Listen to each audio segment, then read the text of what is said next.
Johnson, and this is focused on Liberia. Hit it!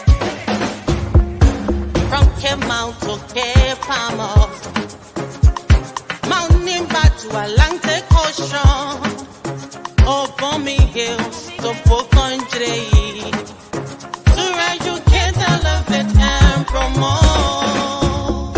Yeah, focus on Liberia.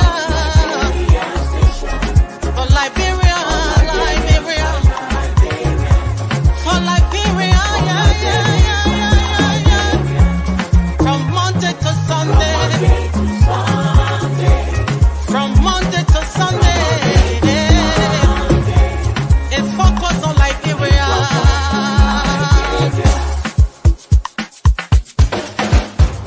Talk about home affairs. Hey. In Diaspora. Current affairs. Reliable information. History. Ooh. Talking about culture. Politics. Education. Entertainment. Business. Sports. Advertisement. Articulation. Focus on Liberia. Focus on Liberia. Focus on Liberia. From Monday to Sunday. Focus on. Hello, ladies and gentlemen, and welcome to Tough Talking Thursday on Focus on Liberia. My name is Dennis Jar, and we are broadcasting from Atlanta, Georgia. In tonight's edition of Tough Talking Thursday, we're going to be looking at the development plan for the country, the arrest agenda for inclusive development. That's the plan to include the public sector investment plan and the county development plan. The government of Liberia, the current government, is putting together a plan that's going to be used. And that's the plan we're going to be talking about. We want to know what this plan is, what the process, what you want us to do, what are the priorities, and what you want to be in the plan. No, we don't want to be able to make the fence after the guinea pigs have already destroyed the rice. So we don't want to wait until the plan is finished and then we criticize for what the plan has or what the plan does not have. That's why we want to talk about it now. So talking about the plan, let's welcome Mr. Gabriel Carter. He's the host of our program, FOL Marketplace, that talk about plans, markets, economics, and all in between. Gabriel, welcome to the show. Dennis, good having me here. I look forward to talking about this wonderful plan that we've heard about. So, Thank you. Thank you. And talking about plan, we want to have Mr. Thomas B. Kanna. He's our public financial management practitioner. He knows a thing or two about governance, about public sector finance, and he will soon be our resident economist very soon. Welcome, Tom. Thank you, Dennis. It's great to be here. And when we're talking about plan, that's government business we're talking. So what can we do with our governance advisor, Mr. Ahmed Salif? The last time he was in Monrovia to advise the LRA. Ahmed, welcome to the show. Thank you, Dennis. It's an honor to be here. I was part of these gentlemen and the Honorable Minister. I'm looking forward to the discussion. Thank you. Dr. Dukley has served 3 different governments. And so when it comes to planning, they say if you don't plan to fail, if you don't plan, then it means you are planning to fail. Dr. Dukley has predicted a lot of things about the country since this government came to power, and it looks like some of what he said are coming true. So we want to have him here to talk about our national development plan and our county development plan. Welcome, Dr. Duke. Thank you, Dennis. I'm here to listen and learn a few things. Thank you.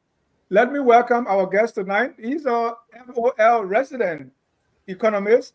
He got double promotion, and now he's our deputy minister for economic management at the finance ministry. that Mr. Depu Zuo. And let me remind you that Depu also has his fingerprint on the PAPD. Mr. Minister, welcome, sir. Thank you so much, Dennis, and thank you to all the panelists. I'm happy to be here tonight after some time away from this platform. Thank you.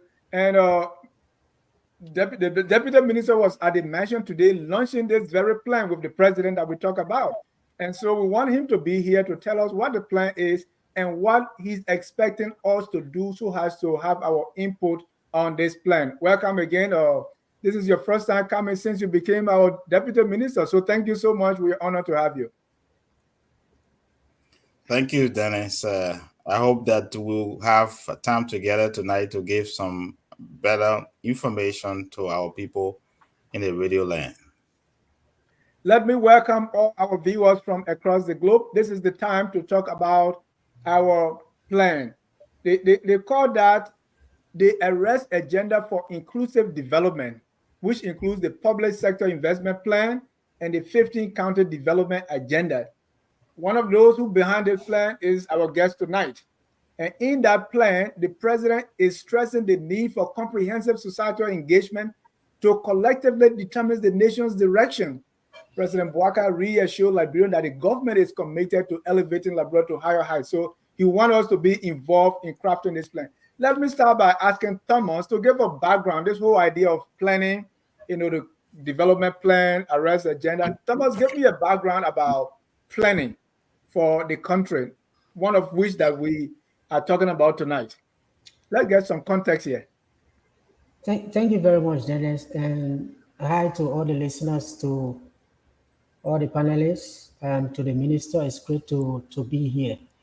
So before I go to Liberia, let me just quickly run through, where this whole issue of national planning started from and where we are currently. Liberia is kind of different in the region because, like we all know, we'll be 177 years very soon. So we are older than most countries in Africa. But in terms of the history of the region, many of the countries in Africa got their independence in the 1960s. So when many of those countries got independent in the 1960s, that decade of the 1960 to 1970, there was a lot of centralized planning that was taking place with all of these countries that were getting their independence newly. And if you situate this within the context of what was happening globally, it was still a time when the SSRO was still in place, and they were, a centrally organized kind of country. So there was this competition between market and central planning. So from 1960 to 1970, you had a lot of these countries, newly independent countries in Africa, that were developing the national development plans. Nigeria and other countries did it. And they were initially focused on industrialization and economic growth. The 1970s to the 1980s came the issue of structural adjustment. But what led to the structural adjustment? The issue of the 1973 to 1974 oil shock that increased the price of oil. Countries that had oil like Nigeria were able to make a lot of money. But then when the oil prices stabilized, they resorted to a lot of borrowing in the 1970s to the early 80s. So 1970 to 1980, when the oil crisis, took place, and many of these countries had a lot of debt. So the IMF and the World Bank came in, they went through the structural adjustment programs. That removed a lot of focus on these national development plans that were on growth because they had to readjust the economies. So in the 1990s and to early 2000s, the structural adjustments have taken place. A lot of liberalization had taken place, privatization of state enterprises. So the 1990s focused a lot on advocacy for debt waiver and actually being able to address the issue of poverty, because the structural adjustment led people to a lot of poverty in the developing world, also in Africa. So from the 1990s to 2000s came this whole issue of the poverty reduction strategy papers, the PRS. So like I said on one of our previous shows, it wasn't really that Madam Sali took PRS as innovation to Liberia. It was a global issue that was being done in developing countries, specifically in Africa. So in terms of planning, the planning of the 1990s and 2000s focused on poverty reduction strategy papers. 2000 and 2010, then there emerged this issue of continental plans and global plans. So from 2000 to 2010, we saw national plans being developed, but they then had to be aligned with some global and regional plans. So it was in 2000 that the MDGs were developed. And then in 2001, Africa developed what we call the New Partnership for Africa's Development. And so while the national plans were being developed, there were push for them to be able to align with the regional and global plans or global goals. From 2015 to present, we are now in the age of the Sustainable Development Goals, and Africa pushed forward with the development of the Agenda 2063. So the national plans these days, there's a lot of push from the UN for them to be integrated with the SDGs, or the SDGs to be integrated into the national plans, as well as ensuring that our plans can align with the Agenda for Africa, which is Agenda 2053. So along this trajectory, how many plans have we really developed as a country? Much of the summary I'm going to give will focus on post-war national development plan. So when Madam Sadi became president in 2006, she had the 100-day deliverables that she developed. I think it was either 100 days or 150 days. Beyond that, between 2006 to 2008, the interim PRS, the interim poverty reduction strategy, was developed. And it focused mostly on enhancing national security as the first pillar. The second was revitalizing economic growth. The third was strengthening governance and rule of law, and then rehabilitating infrastructure and delivering basic services. So you could see that we had just come from war and we're just trying to build afresh.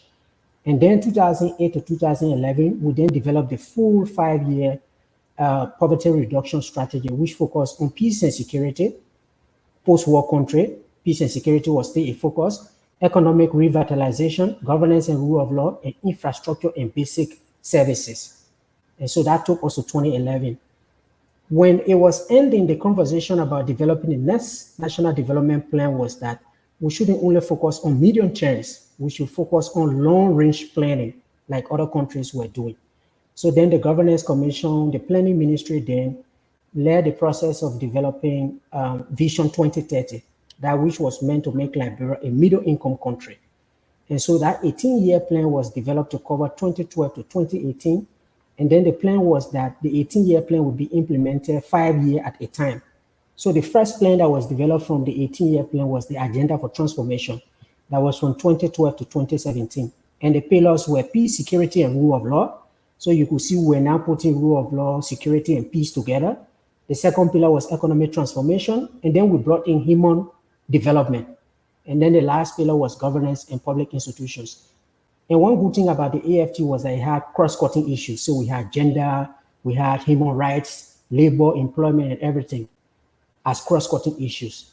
And then when it expired in 2017, when President Weah took place, they then developed the second version of the 5-year development plan out of the Vision 2030, which was the proposed Agenda for Prosperity and Development.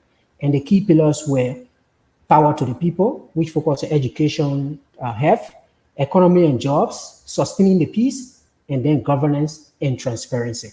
So this is kind of like the journey that we have followed from since the Civil War ended until now. And we are now at the point of developing the next 5-year plan that is going to take us to 2029, which is the arrest agenda for inclusive development. Thank you, Tom. Thank you. Thank you so much for that brilliant summary. Let me go to our governor's advisor here. Oh, Mr. Salif, why really should we care about plans? And I'm asking this, intentionally because we just saw the PAPD proposal, and all that we got out of it was a suit, right?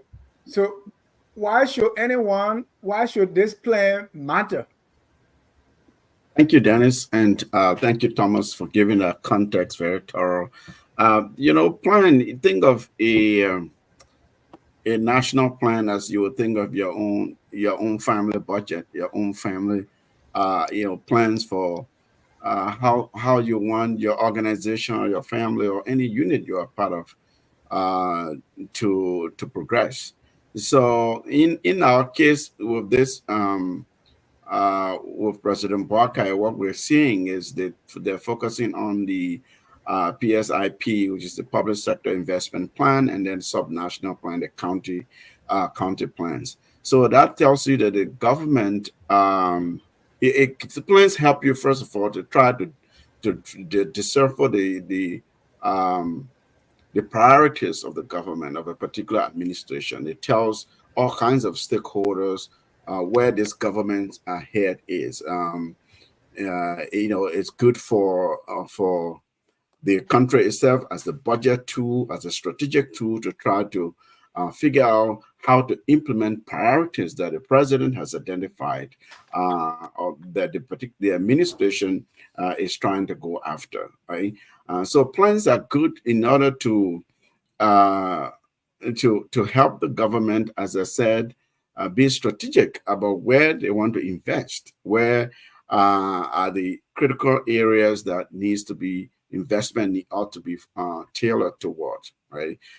So in this case, in the instance of focusing on the counties, for instance, we've had superintendents, forever. Well, we don't know what superintendents are doing. We don't know. Aside from knowing that perhaps the person is only one person who, drives the nicest vehicle around the county or lives at the in the nicest mansion in the county. What is it that they ought to be focusing on to lift this county up, to implement some of these policy changes that are coming towards them in terms of decentralization, for example, if the government is really going into that direction in terms of localization of the government, the local government at for instance, right? So you are trying to really determine what the county officials ought to be doing. What are the type of power arrangements that ought to be in place in order to bring economic growth to the counties to create jobs, and to also help partners, development partners that are in the country to help us to understand our country's priority, because they too ought to align their and development agendas for Liberia on Liberia's national development plans and priorities. So if you don't have priorities in place, you're not spelling out where the government sees as priority areas. These donors will be at a loss as well. So in short, you can say this is really the map, the roadmap for where the government, the administration wants to head, and what are some of the checkpoints they're putting in place to help them understand indicators for progress, where there may be deficiencies, and how they want to reinvest and move resources around. So before I go to Mr. Zhu, let me ask you, if Taylor Vision 2020 didn't do it, LNPRS, we didn't see it, we are PAPD, why should we care about this one? Well, we should care about this. Look, a plan is nothing unless the government is serious about implementation, unless the government puts in place monitoring and evaluation, implementation strategy, operationalization strategy of the plan. You can have the plan.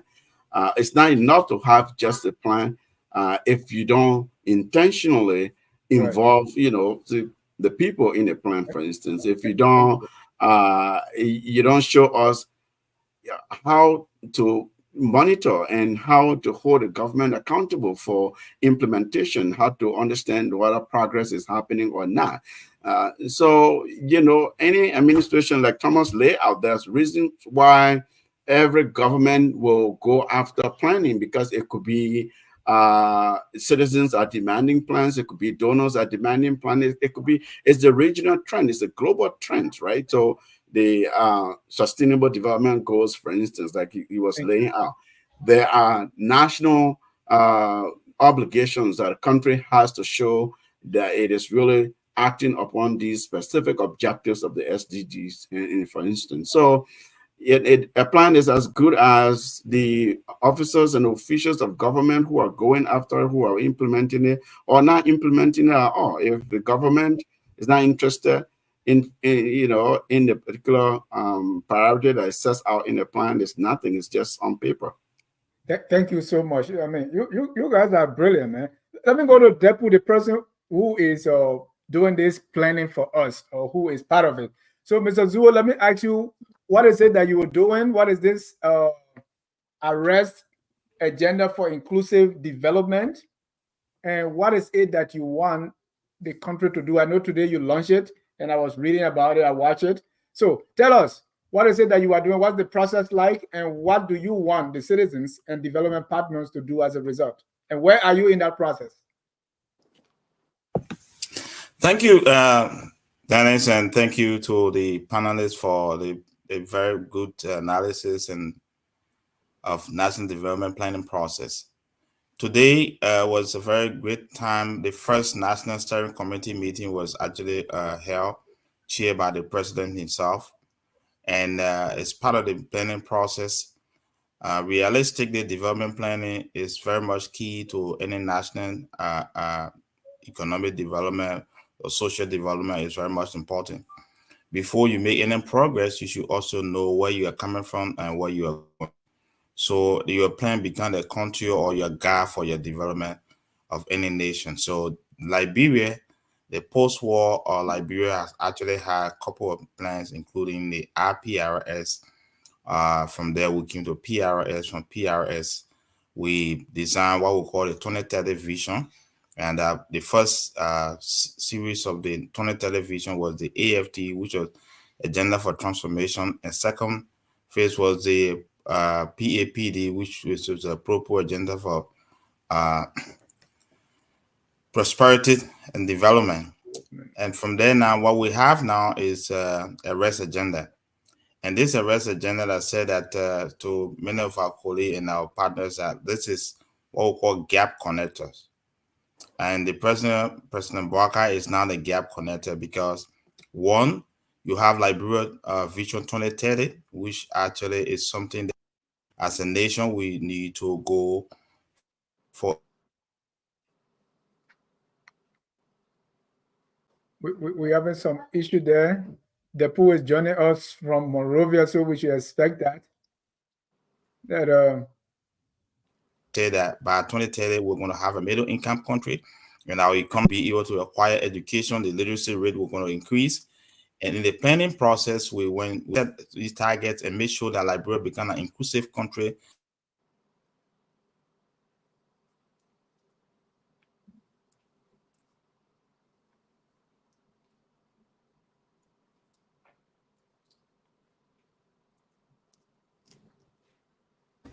Miami. Yeah, that's joining us from Dr. Dukley. I want you to pick up from there, right?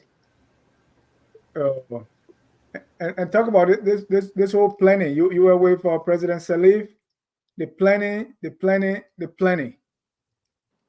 Yeah, I mean, I think, for me, because President Sirleaf was co-chair to the UN panel on the SDGs. The panel that was charged to go from the MDGs to the SDGs, and she created a secretariat to run that, and I was head of that secretariat. We had people from Aliou Sall from South Africa, Senegal, and the former Prime Minister of Haiti, who is now again the Prime Minister of Haiti, was also there. He worked with us. So we did that with Indonesia and UK, Cameroon, Prime Minister Cameroon. They all went to Liberia, actually. So the SDGs, when you think about it, what we did, when we went to London for the first meeting, we never had to communicate. So we came back, and the second meeting was in Monrovia. So we said, okay, you know what?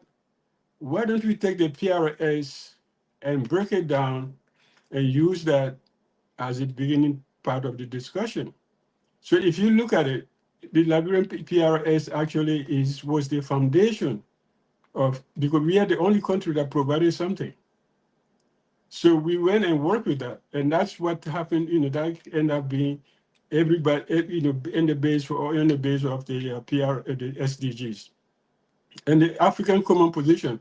She was also chair of the the African committee on high level committee on the post 2015. So I chaired that committee also, and we wrote using the same program we had with the US, with the UN. We wrote that and then put that into the African Common Position, and that African Common Position ended up being the Africa 2063 document. So if you look at it, Liberia participated very well into these processes. And actually, you could say we were part of the foundation and we laid the foundation. If you look at the SDGs and look at the PRS, it's the same basic principles. We only broke them into pieces. But, you know, as to the validity, I think what, you know, Mohammed Ahmed said is what you see. That's the whole point. It's a roadmap. And it's made of your aspirations. This is what you want to do, not necessarily what we can do. And if you do it, yes, great. If you don't do it, you say, well, at least we had a plan. And let's see if somebody can come up and then use that plan. So So Dr. maybe Duga, Dr. maybe Duga will have a Depu on the phone now because okay. it's Miami. But let me ask you before you pass the mic is when we were talking about the plan, I heard people say, oh, that's the government. I mean, we're expecting them to finish with their plan even before coming. Why are they talking about planning now? Don't they have ideas? Why were they running on? So how do you respond to that? Well, you go from a platform for the election. When you're running a campaign, you have a platform. That platform is to get into the door. And once you get in there, now you have to develop an agenda for your administration, for your governance process. And that's where these plans come up. It's not, you know, it's not just waste time work. It's real work. People really sit and think about certain issues and say, yeah, this can be done. But unfortunately, implementation is always the problem, as always. Thank you. We have the deputy minister on the phone now because Miami is not happy with us.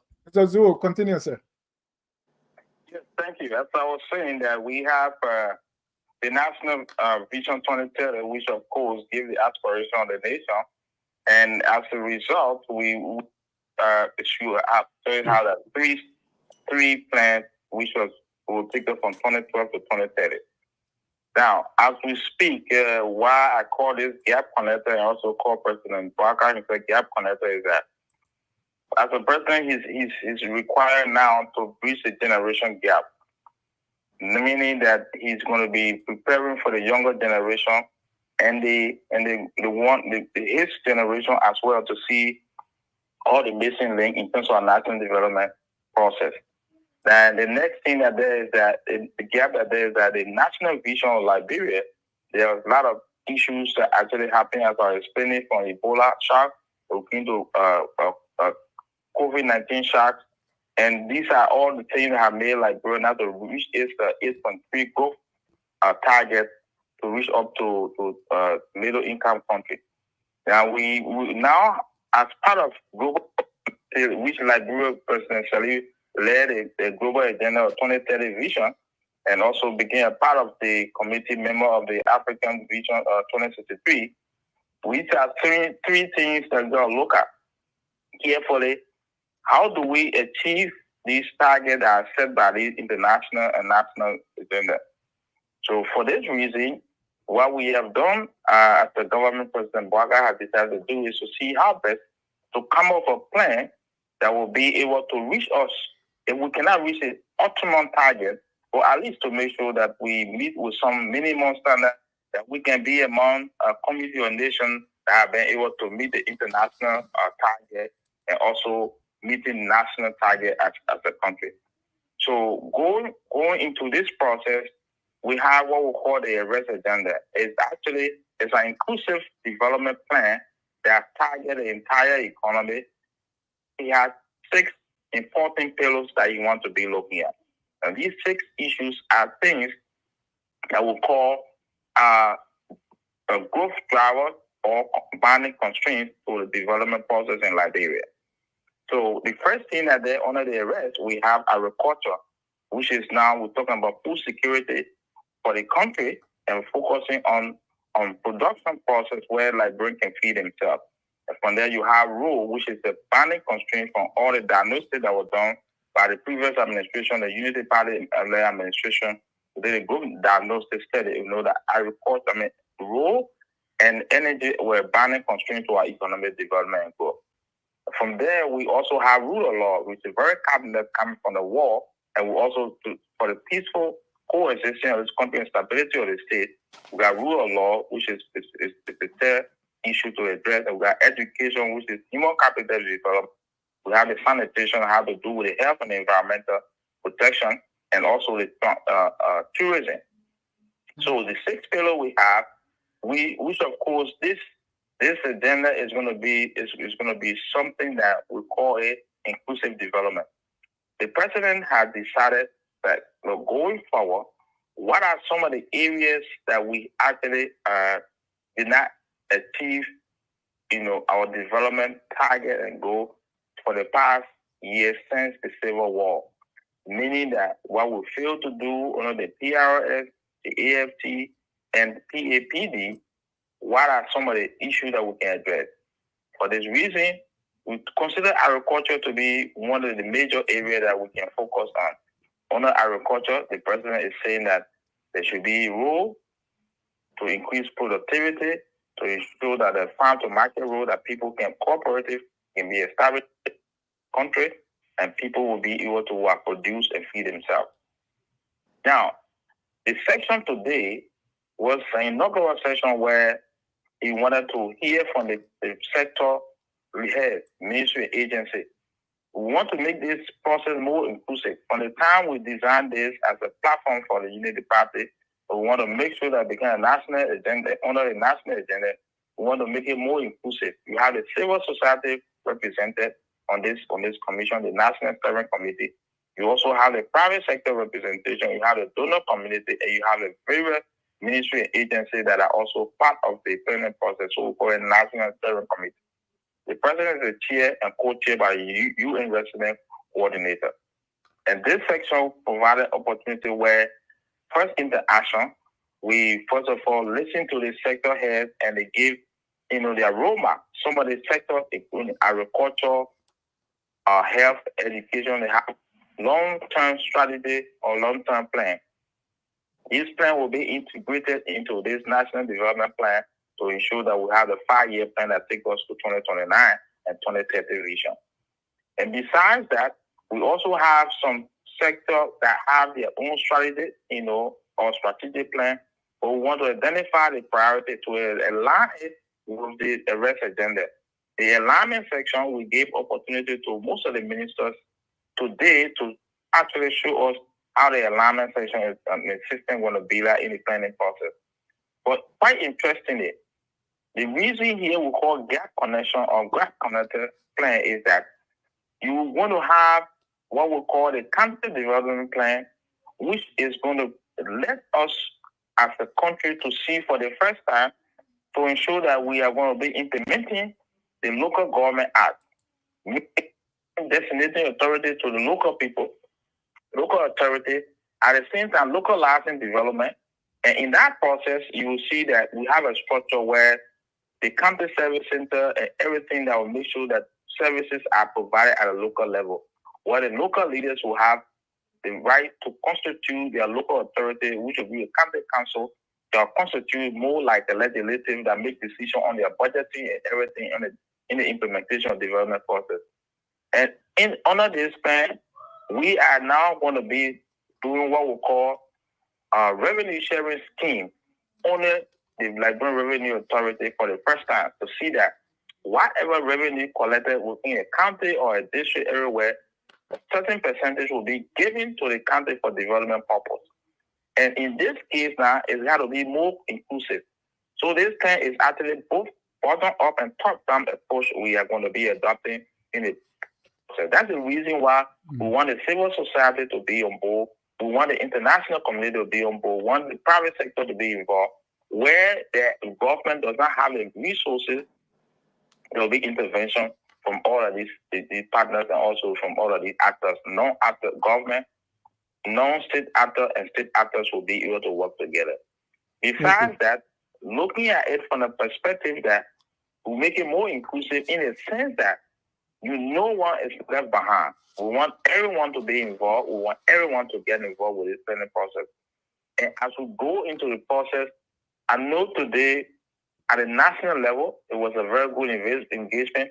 But we also think that the diaspora engagement is going to be the next phase of this whole consultation. Beginning next week, there will be a national consultation across the 73 districts of Liberia and 117 political districts. So, 117 administrative districts of Liberia will do consultation across 117 administrative districts to get citizens' view and get the aspiration that will feed into this planning process. Thank you. Thank you. We got more to discuss. Let me go to Gabriel so he can say something first, and then we'll open it up for general discussion. I don't want us to be too structured. Just say something. Gabriel, let me ask you this. I know you supported a different political party, and that's why I'm asking you this. Of late, what we have seen in Liberia is to be in a perpetual campaign mode, right? Right after election, right? As soon as President Bouaka won, the next thing people started thinking about 2029. So there is not much time that is given to governance. Like they're talking about plan now. It appears to me that one group, when a group loses, all they are trying to do now is to make the other group fail so that they will have reason for people to say, oh, we prefer this one, right? So there is not much time that is given to governance and see what we can do. How do we approach governance, and what role do you think that the opposition bloc or those who don't agree with the current government can play so that we can all help in this planning and governing process? Dennis, thank you. That is a great question, and I must commend the current administration for putting forth such an elaborate plan. I think, as Thomas alluded to, and I think Ahmed stated as well, if you go back, we've had plans upon plans, especially I want to stick to Liberia because that's where we are, like from Charles Taylor to Ellen to George, and now we're on Mr. Boycott. I commend them for that plan, for these plans. I think where we fall short as a country is, the implementation.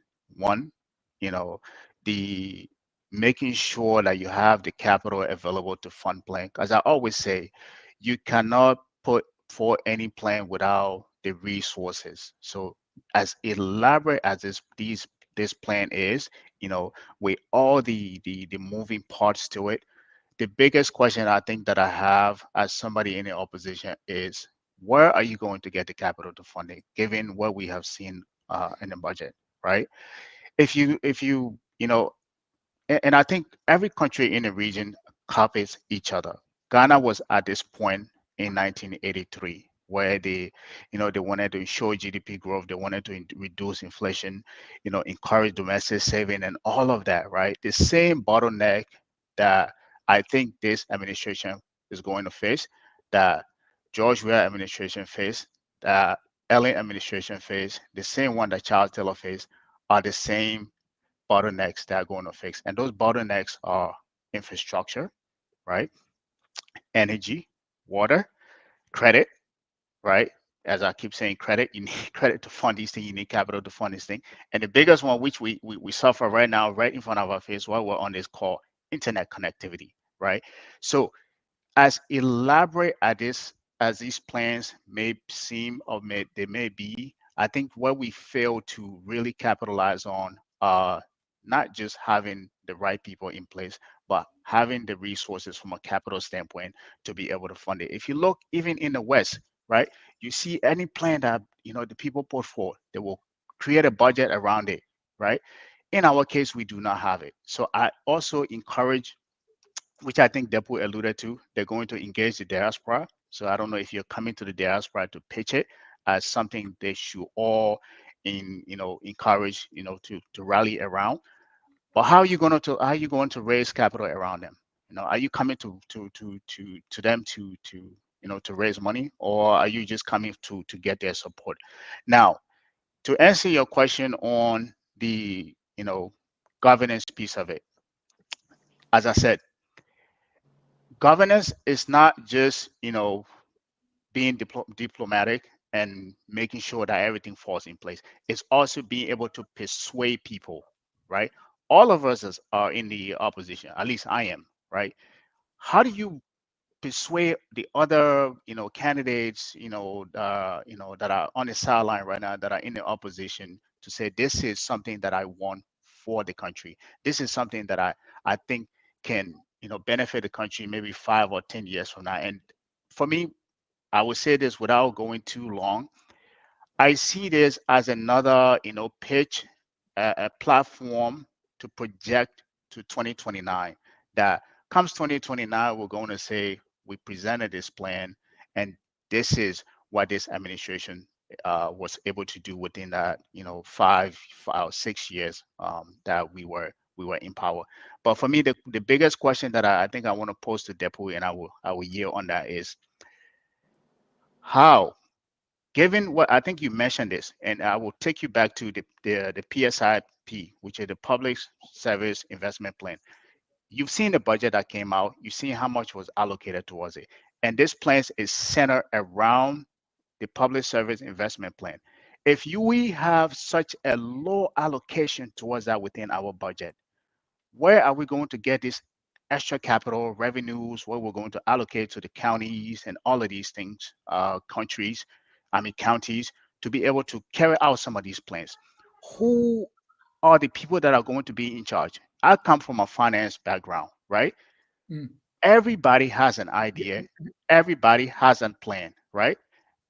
What someone will invest in are the people that are behind that plan, because I can take your plan and give it to somebody who can execute it, and they will do a better job at it. So if you have a good plan, if you don't have a good team behind it, you can pitch it to me, and I can tell you I would take that idea and give it to somebody to do it. So my biggest question is, I think this is an elaborate plan. It mimic what Ghana was able to do in 1983 and 1986. But what Ghana was able to achieve was that they were able to pitch that plan. You go on a road show now to be able to pitch this, because you don't have the capital. You go to this international community, and you should be able to now convince them that this administration is able to take whatever resources we're able to gather from this plan and implement it, and be able to see some tangible result, maybe in the 5 years or 10 years along the way. So this shouldn't just be about planning, but most importantly, the people behind the plan, how you can persuade people to invest in that plan, and also how to ensure that whatever capital you're able to raise, you're able to implement it effectively to be able to yield some tangible result. But those are my questions to you. Thank you. Thank you. You put a lot on the table for the minister. So I want our deputy to respond, and then I want us to have a general conversation, because funding is very important. The budgeting, somebody say, oh, I thought they were supposed to do the plan before the budget. So how come, so the budgeting and then the consultation, what is it that you're looking for? Because sometimes we have all the experts in Monrovia, so you are going around, what is it that you're looking for? And if people are not educated as to how they can respond to these things, what is the strategy in getting the best out of such consultation? And then you talk about the partnership. But let me allow Deputy to respond, and then we can go around the room and just and talk. Yes, thank you, Gabriel. Thank you for all the good points you raised. Let me say this, that, as I said earlier, we are doing top-down, bottom-up approach, mixed approach to this whole thing. In terms of financing development, it has been clearly established that without domestic resource mobilization, it's very much difficult for you to achieve your plan, your goal. Even if you depend on external resources, there might be some external shocks, or risks that you may not envisage or anticipate in your planning process that can stall your development implementation. Therefore, it's always good to identify the available resources domestically and also look at external resources that you can combine both. So this plan, in terms of what we hope to do, the first thing is to ensure that under this current government, we've invested. I know you talk about this budget that we inherited. We took over a budget that was actually a 4% investment, and we took it to 7% investment. So the PSIP component is to see that There will be a lot of project public investment priority that will be identified, that will be costed clearly, to be part of the national budget in the execution of our plan. Besides that, the revenue sharing law actually provide opportunity where there have been leakages and there have been all of central control and everything, the tax dollars that come from the country. You see that the 40% revenue sharing scheme will help. For example, where countries that have the natural resources that may have some trade opportunity, whatever that is generated will be used locally for the implementation of the local development plan or country development plan. At the same time, we are going to have an opportunity where we'll do, private sector, public private partnership negotiation to see where there will be major infrastructure or off-taking project. We fund low for the first 3 years to ensure that we target this area. And besides that, it's a possibility, opportunity for that the president started today to have a donor conference that will be able to look at some of the areas of social investment financing. That's one will be through the donor process. When it comes to hard capital, where we have to go out, as we're talking about raising on the roadshow to look at, partners in terms of investors that are coming in to invest domestically. We will also search from within to look at, resources from within. Besides that, what is very much important here is that Liberians have had opportunity in the past to say they are going to be supporting their own. We want to see how Liberians in the diaspora can now take advantage of this process where we're doing extensive consultation. And there's an online platform that will come to send out the same questionnaire that we are sending to the county for the consultation will be shared with the diaspora team, and people will go online and also answer. And we'll have an online conference to get solicit view and aspiration. And one thing that there is that Africa data has shown now that remittances from the diaspora African is actually contributing more than the aid and even the foreign direct investment. These are things that we are going to tap into to see how best to provide resources for the implementation of this plan. That's why we say it's a gap connector. Gaps connector in such a way that giving Liberians who have wealth abroad, a majority of them have not been able to invest in their country, need to provide the security and the protection for their wealth to ensure that they also invest in Liberia. All foreigners who also have interest in this country. And the issue of transparency and accountability is below 6 on this agenda, where people will be in a position to see how to fight corruption, to ensure the president is fighting corruption, to see government officials and say are fighting corruption, give that assurance to partner to invest in here, especially when it comes to tourism, where we have good potential in the tourism sector. You need to have issue of security, transparency, and accountability in place. People will be comfortable to put in, to invest their dollar in here to develop the country. In addition to this, Gabriel, I will tell you this clearly. Liberia has a youthful population. And in terms of the youthful population, people feel that, it's both an opportunity and also, a challenge for the country. Or the better use and the better plan for the youthful population, it gives an opportunity to have a better labor force that can spur growth, especially with the introduction of technology. That instead can help us. And that the president talked about 10,000 youth, and that is these are things that we want to look at.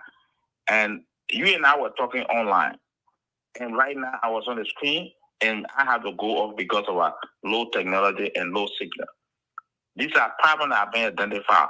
How do we actually finance that? Government cannot do that. These are private sector investment that we need to do in terms of public-private partnership. And I think that many Liberians that are in the diaspora have the ability to invest in the area of technology, in the area of housing, there where the market will be.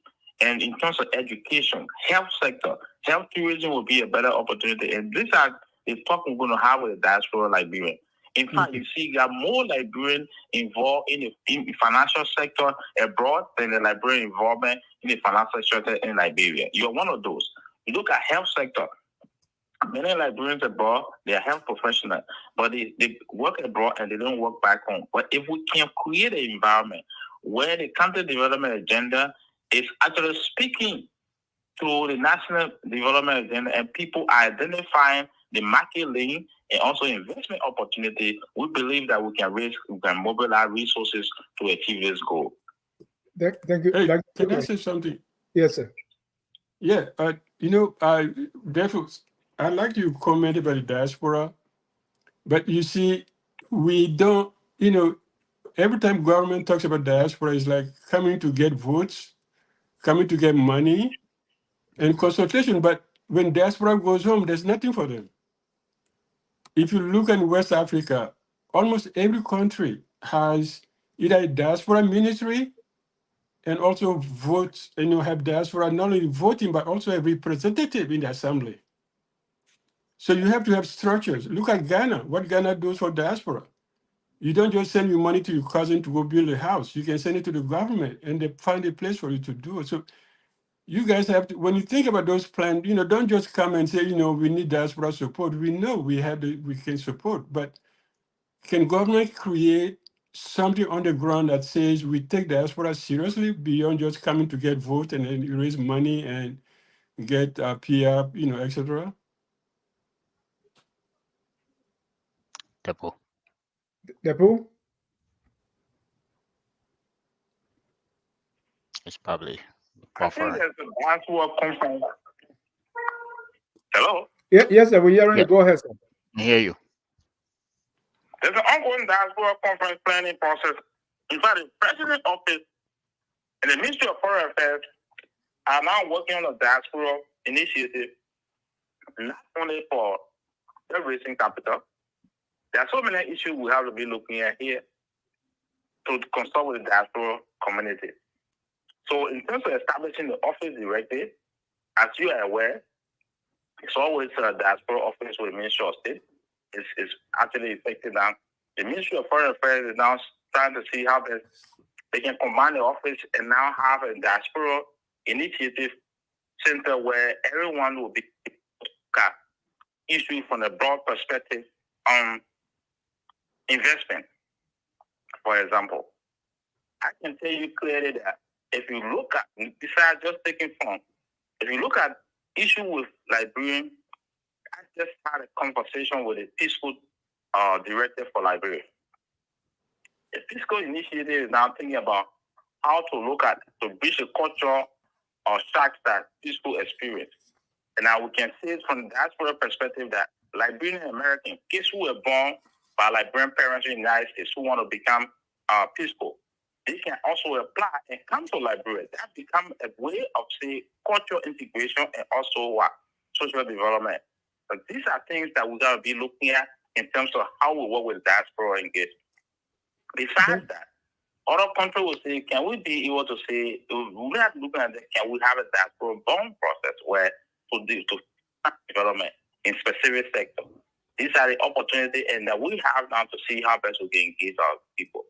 The whole citizen, the dual citizenship issue and all of these things can be resolved. I know this President administration was able to go through the legal process, the legal component of this. But in terms of implementation, it is this administration that is going to fight hard to bridge the gap. And I can tell you clearly that Liberia has vast land. This is agricultural production. Many Liberians have not taken advantage of how to invest in their own country because of the issue of transparency and corruption. So if we can now work along with the diaspora initiative and see how best they can invest back home, I can tell you that the Dubai, we're going to make progress. You and I, we can move in and out of the United States.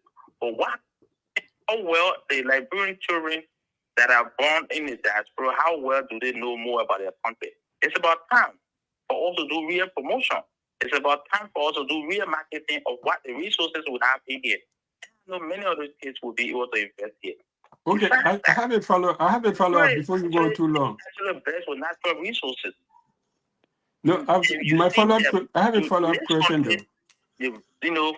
Foreign-owned businesses prosper more than Liberian-owned businesses. It's all because of the constraint of relationship and corruption. So can we be able to fight hard that Liberians themselves also take over their economy to work and see how best to create wealth for themselves? Yeah, okay. Let me ask you a second question very quickly. As a financial though, what percentage of your plan depends on foreign investment? What, foreign aid, 40 to 50 or 60, 50? How much you think you want to raise from outside? You should have an idea, right? How much money you can? Yeah, he How much said what money? percentage of your plan you think will depend on foreign investment? Is it 40%, 50%? We are not costing a plan. We are doing the planning process. We are on a process right now. But there are already existing pipeline projects. There are already ongoing projects. They have been costed from the donor funding, from loan process, and these things are actually going to be considered. But in reality, if we want to really do a real major area like the issue of road and the issue of energy, it's something that we have to really invest in terms of how we look at our state-owned enterprises, their challenges they have now, and how can we transform it to a real investment planning process that we can say today, in the next 2-3 years period, we can bridge a gap. We can also bridge the gap of technology. We can also bridge the gap of human resource development. So for now, we have not been able to know clearly this percent comes from the donor or external financing. One of the things that we have to carefully look at is that in the time past, most of our plans have been donor driven, and besides being donor driven, the financing of our plan have been donor dependent. That's the reason why we are saying the domestic resource mobilization strategy that has to do with revenue sharing scheme is where we're supposed to invest most of our money. If we invest more into domestic revenue mobilization, you see that let's look at real estate tax, which have never been enforced for so many years. If we are looking at that, we can do education and health financing from real estate. And cities and countries that have more assets, you will see the opportunity in terms of quality of education and quality of health as a result of using a domestic resource, local resources, 40% and revenue sharing scheme. These are some of the opportunities that we have. Thank you, Depo. We got a lot here. I have a lot of questions, but I want to give chance to because I want us to talk about, the politics and the planning, because it's very easy. How do you sell your plan so that others come on board? That because it's obvious, right? Even when we play soccer, if you're number 7 and the other guy playing number 7, you want that person foot to break so you have the chance to play too. You can't help it, right? So and then we talk about the corruption, the leakages. You also talk about the unfair salary. We adopt here as a criminalization of the state. So all these different things I want us to talk about. But I want to give chance because I have so many questions. Let's just talk. Let's Thomas, go ahead. Yeah, I just wanted to first the minister called a word that I have had concerns with. He mentioned the issue of our binding constraints. The only time we really came to put a finger on our binding constraints was when the MCC did the binding constraint study for us in 2013, when we went through the MCC threshold programs. And that is 10 years ago. Up to now, we continue to say road and electricity, they are our top binding constraints. Is it time for us to be able to do another binding constraint study to really realize where our binding constraints are? With climate change now, with all the things that is happening on the climate change side, with all the things that is happening on the technology side, with access to finance, is it time for us to be able to relook or to redo binding constraints? There are countries that are now even doing binding constraints at the subnational level. So, as the minister responsible for economic planning, I wanted to hear from him on that issue. Yeah, and Tom, maybe the binding constraint now is just stealing and lack of transparency and accountability. So that means we redo it, and then corruption can come on top, and then road and electricity can drop down. So that's why it's good to redo these studies. The other thing I wanted to say is that arrests doesn't have energy. So I'm not very clear how the government is approaching energy. Are they approaching energy as a cross-cutting area of investment, or it is going to be one of the pillars under the plan? Because if energy and roads are our two binding constraints from the 2013 study, why do we have roads and energy doesn't appear in the acronym? The other thing I wanted to also say is that the 40% that the minister is mentioning under the revenue sharing scheme, the 40% is actually with regards to county service centers. Because the county service centers that were established under the deconcentration platform in 2015, they deliver a set of services at the county level. And the way the PFM law was done was that the LRA was the only agency of government that was responsible to collect revenue. So therefore, those resources were coming to the consolidated account. So when the revenue sharing formula law was done, that's where they put the 40% to say when the county service centers collect 40%, let 40% remain with them for their operationalization. But there's a bigger revenue sharing formula in the revenue sharing law. And the parameters on which the revenues will be shared are population, poverty level, land area, development indicators, which include education and health, and fiscal efficiency. These are the parameters that will be used to share revenue between the national government and the subnational government. And I think the acting minister appeared at the Ministry of Information this week, and he made a statement that had to do with this. There's an institution in the Local Government Act that is called the Local Government Fiscal Board. That fiscal board will be the one that will be set up that will determine this revenue sharing formula mechanism and how it will be implemented.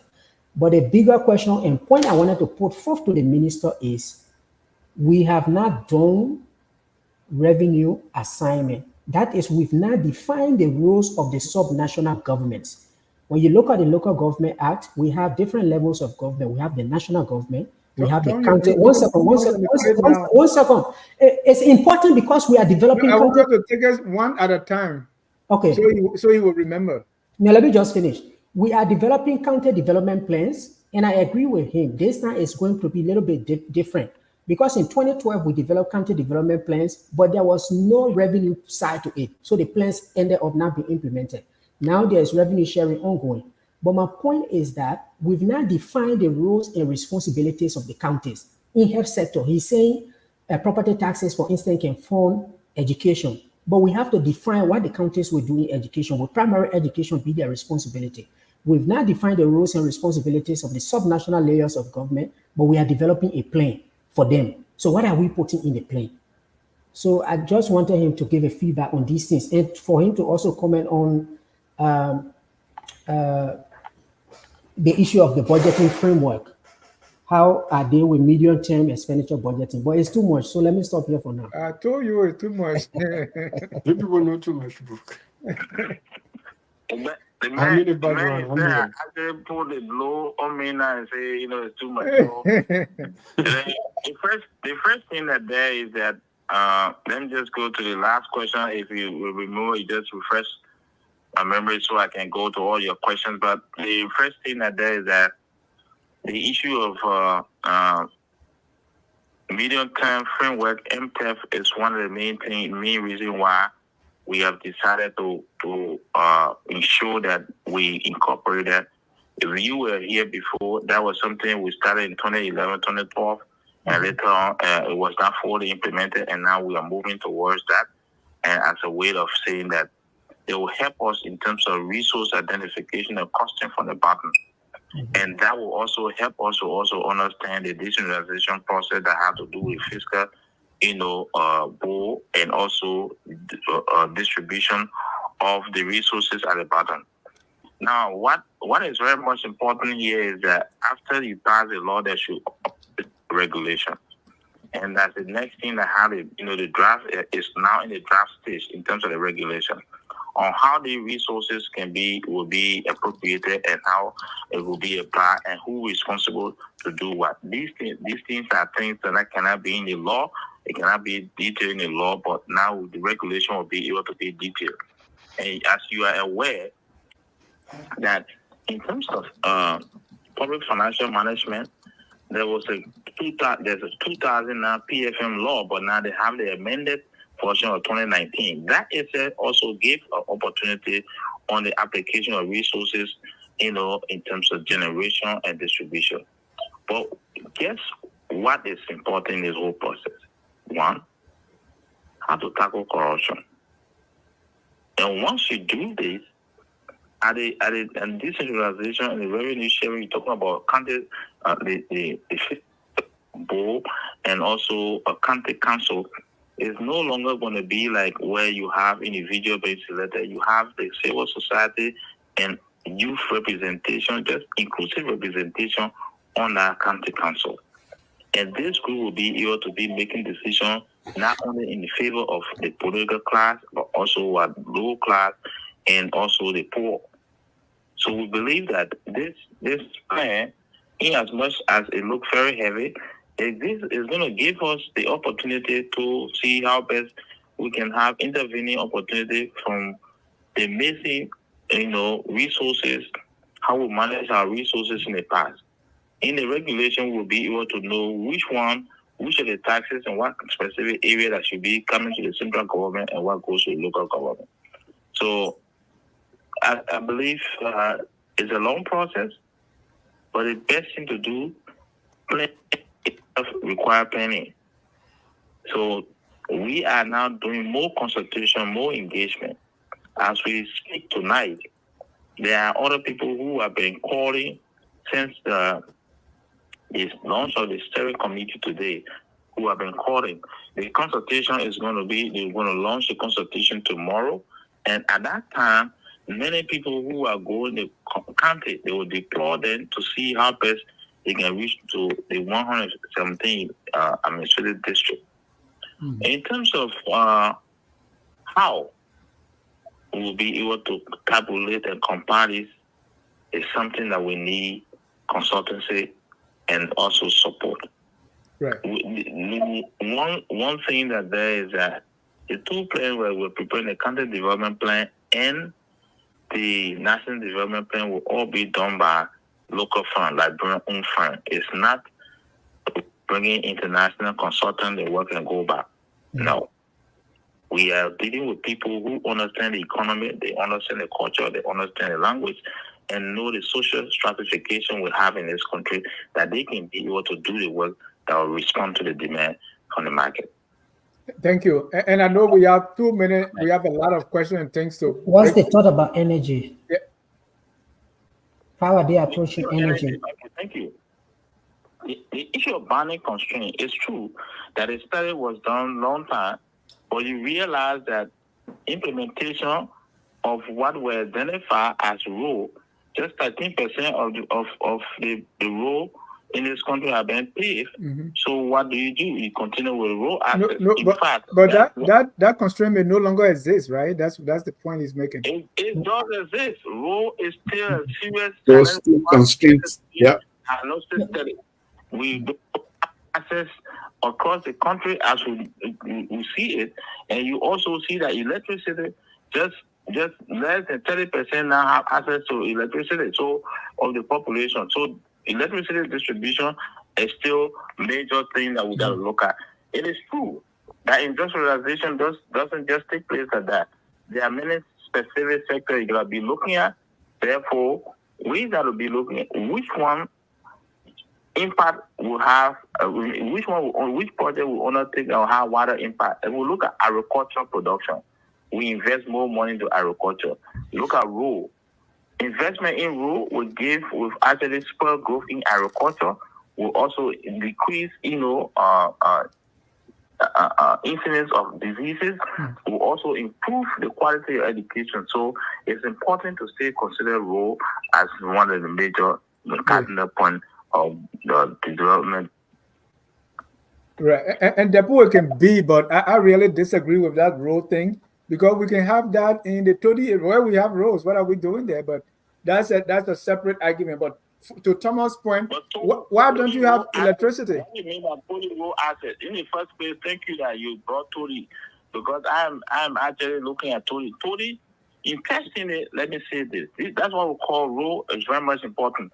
Tony is an isolated area that is closer to the capital, but has limited role. In fact, no role, because what we have is just feeder road that gets struck anytime. You can connect Takata to Bomi to Tony. And that is that you don't need to concentrate your production in Monrovia anymore. Anytime you talk about access to electricity, that you can connect Tony to Bomi and also connect Bomi to bomb mines, these are the interventions you got to be looking at. And you don't have road to the road access area. If you want to do, like say hop production, rice production, which is one of the major agenda we have right now, you can have a rice production hub in each of the counties, but you cannot do that without road. Yeah. Thank you, Depo. And what I was making is we can have that hub in where we have Rome, Monrovia, Bannersville, Brewerville, right? So why don't we have the big production in areas that we have Rome and it feeds the country?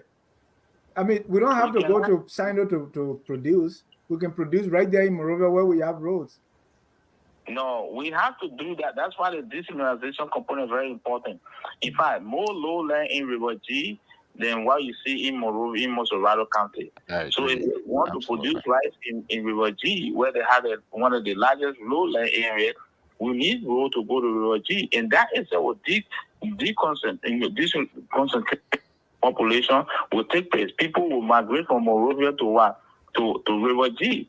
The same thing is in Bapuru, there where you have almost a mineral head, but there's no road going there, and many people just go and extract the natural resources and come right back to Monrovia. If you got road access, people will be able to be comfortable to live there. I was all along. I grew up in Nima. I came to Monrovia the first time when I was in the North. So I can tell you that when you have opportunities where children are having access to health care and they're having access to education, they won't cost themselves to Monrovia. So these are the things that we got to be looking at in terms of what we do with the arrest agenda. We are addressing all the challenges we have before to provide opportunity for the next generation. Thank you. And let pivot or let's take a step back because Mr. Zuo, we want to call you back for part 2 because I don't want us to go too deep because we are just at the planning stage. So let me bring in Mr. Shalif, Gabriel, and then Dr. Dukle. Let's still be at a very basic level because when you talk about consultation, I don't know what he will be asking, what that questionnaire will even look like. Mr. Shalif.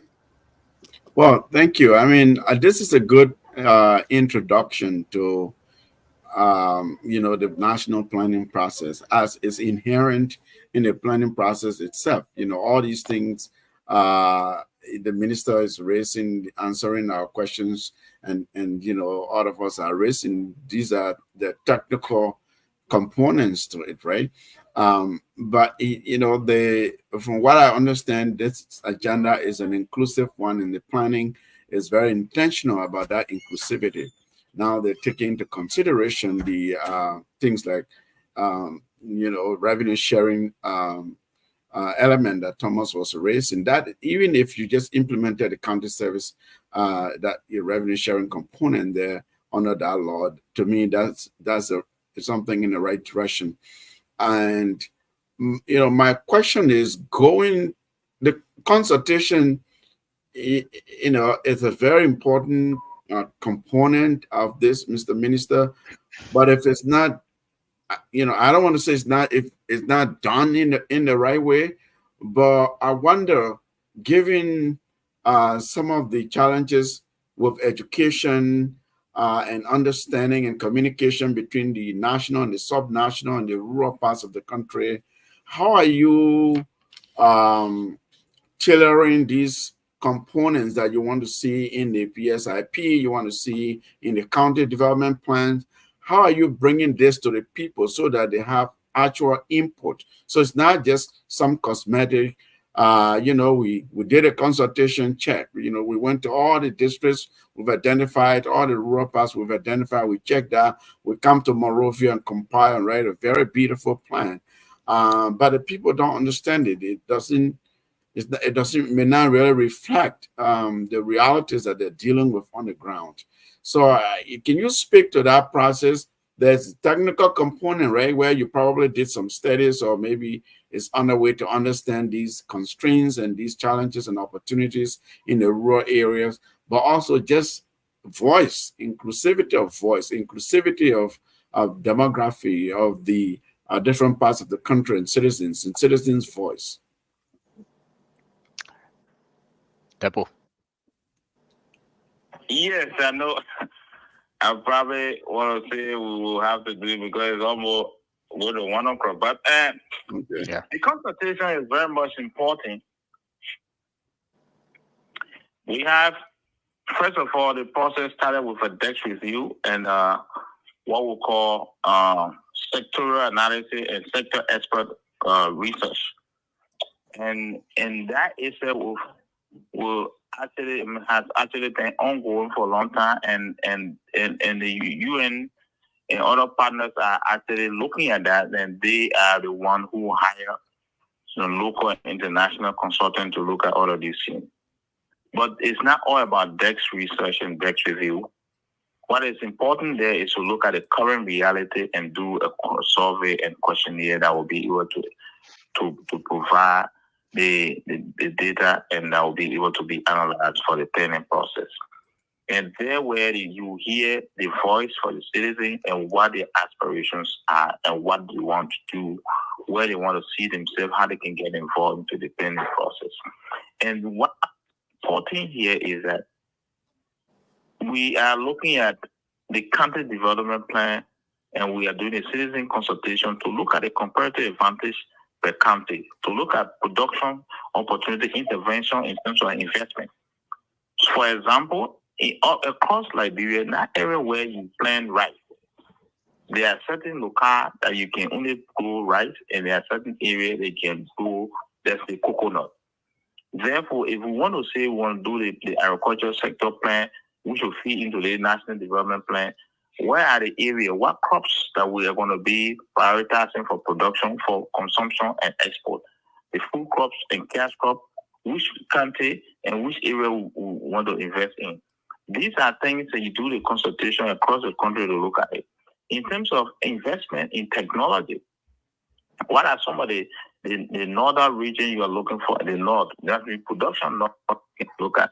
So in terms of technology, where we can actually see it to be a tipping point for the country, these are things that this consultation is going to be focusing. I'm also on the international development group, where you can see experts' opinion on different areas in terms of region, in terms of reality that on the ground. So that's the same thing that we're doing right now in terms of Liberian development. There's some other raise a concern of constraint of climate change. Realistically, that's very good. Climate change is where everyone is focusing, because the resilience is something that we want to look at. The shocks alone can cause, degradation and also affect the population. If there's little rain nowadays in Moreover, it's flooded everywhere, and sometimes people lose their lives and some people lose property. So how can we plan for that? And these things are all do consultation on to help the country. We cannot do all by ourselves as a government. We need the citizens' involvement. I agree. Thank you. Gabriel. Yeah, I think we've have a mouthful of discussion, and I'm glad, Dennis, that you say you're going to bring him back, because there's a lot. Yeah, it's late at his end, so he will soon be going. So let's wrap up our question. I think for me, there are a few comments I would like to make. I think first I want to start with the human capital. I think it was you that mentioned that, the population, I think we have the youngest population, which is average is 19 years old. Now, that is something I want you guys to take as a focus, because that is the biggest asset in our country. If we don't capitalize on them, at this age, we're going to go the next 10 years with these people are going to be 80, 29, 30. And if we're not able to capitalize on them to really harness their skills and bring them to be able to carry out some of these things, agenda that you guys are putting out, we're going to have a very frustrated group of people who are now adults, who cannot self-actualize.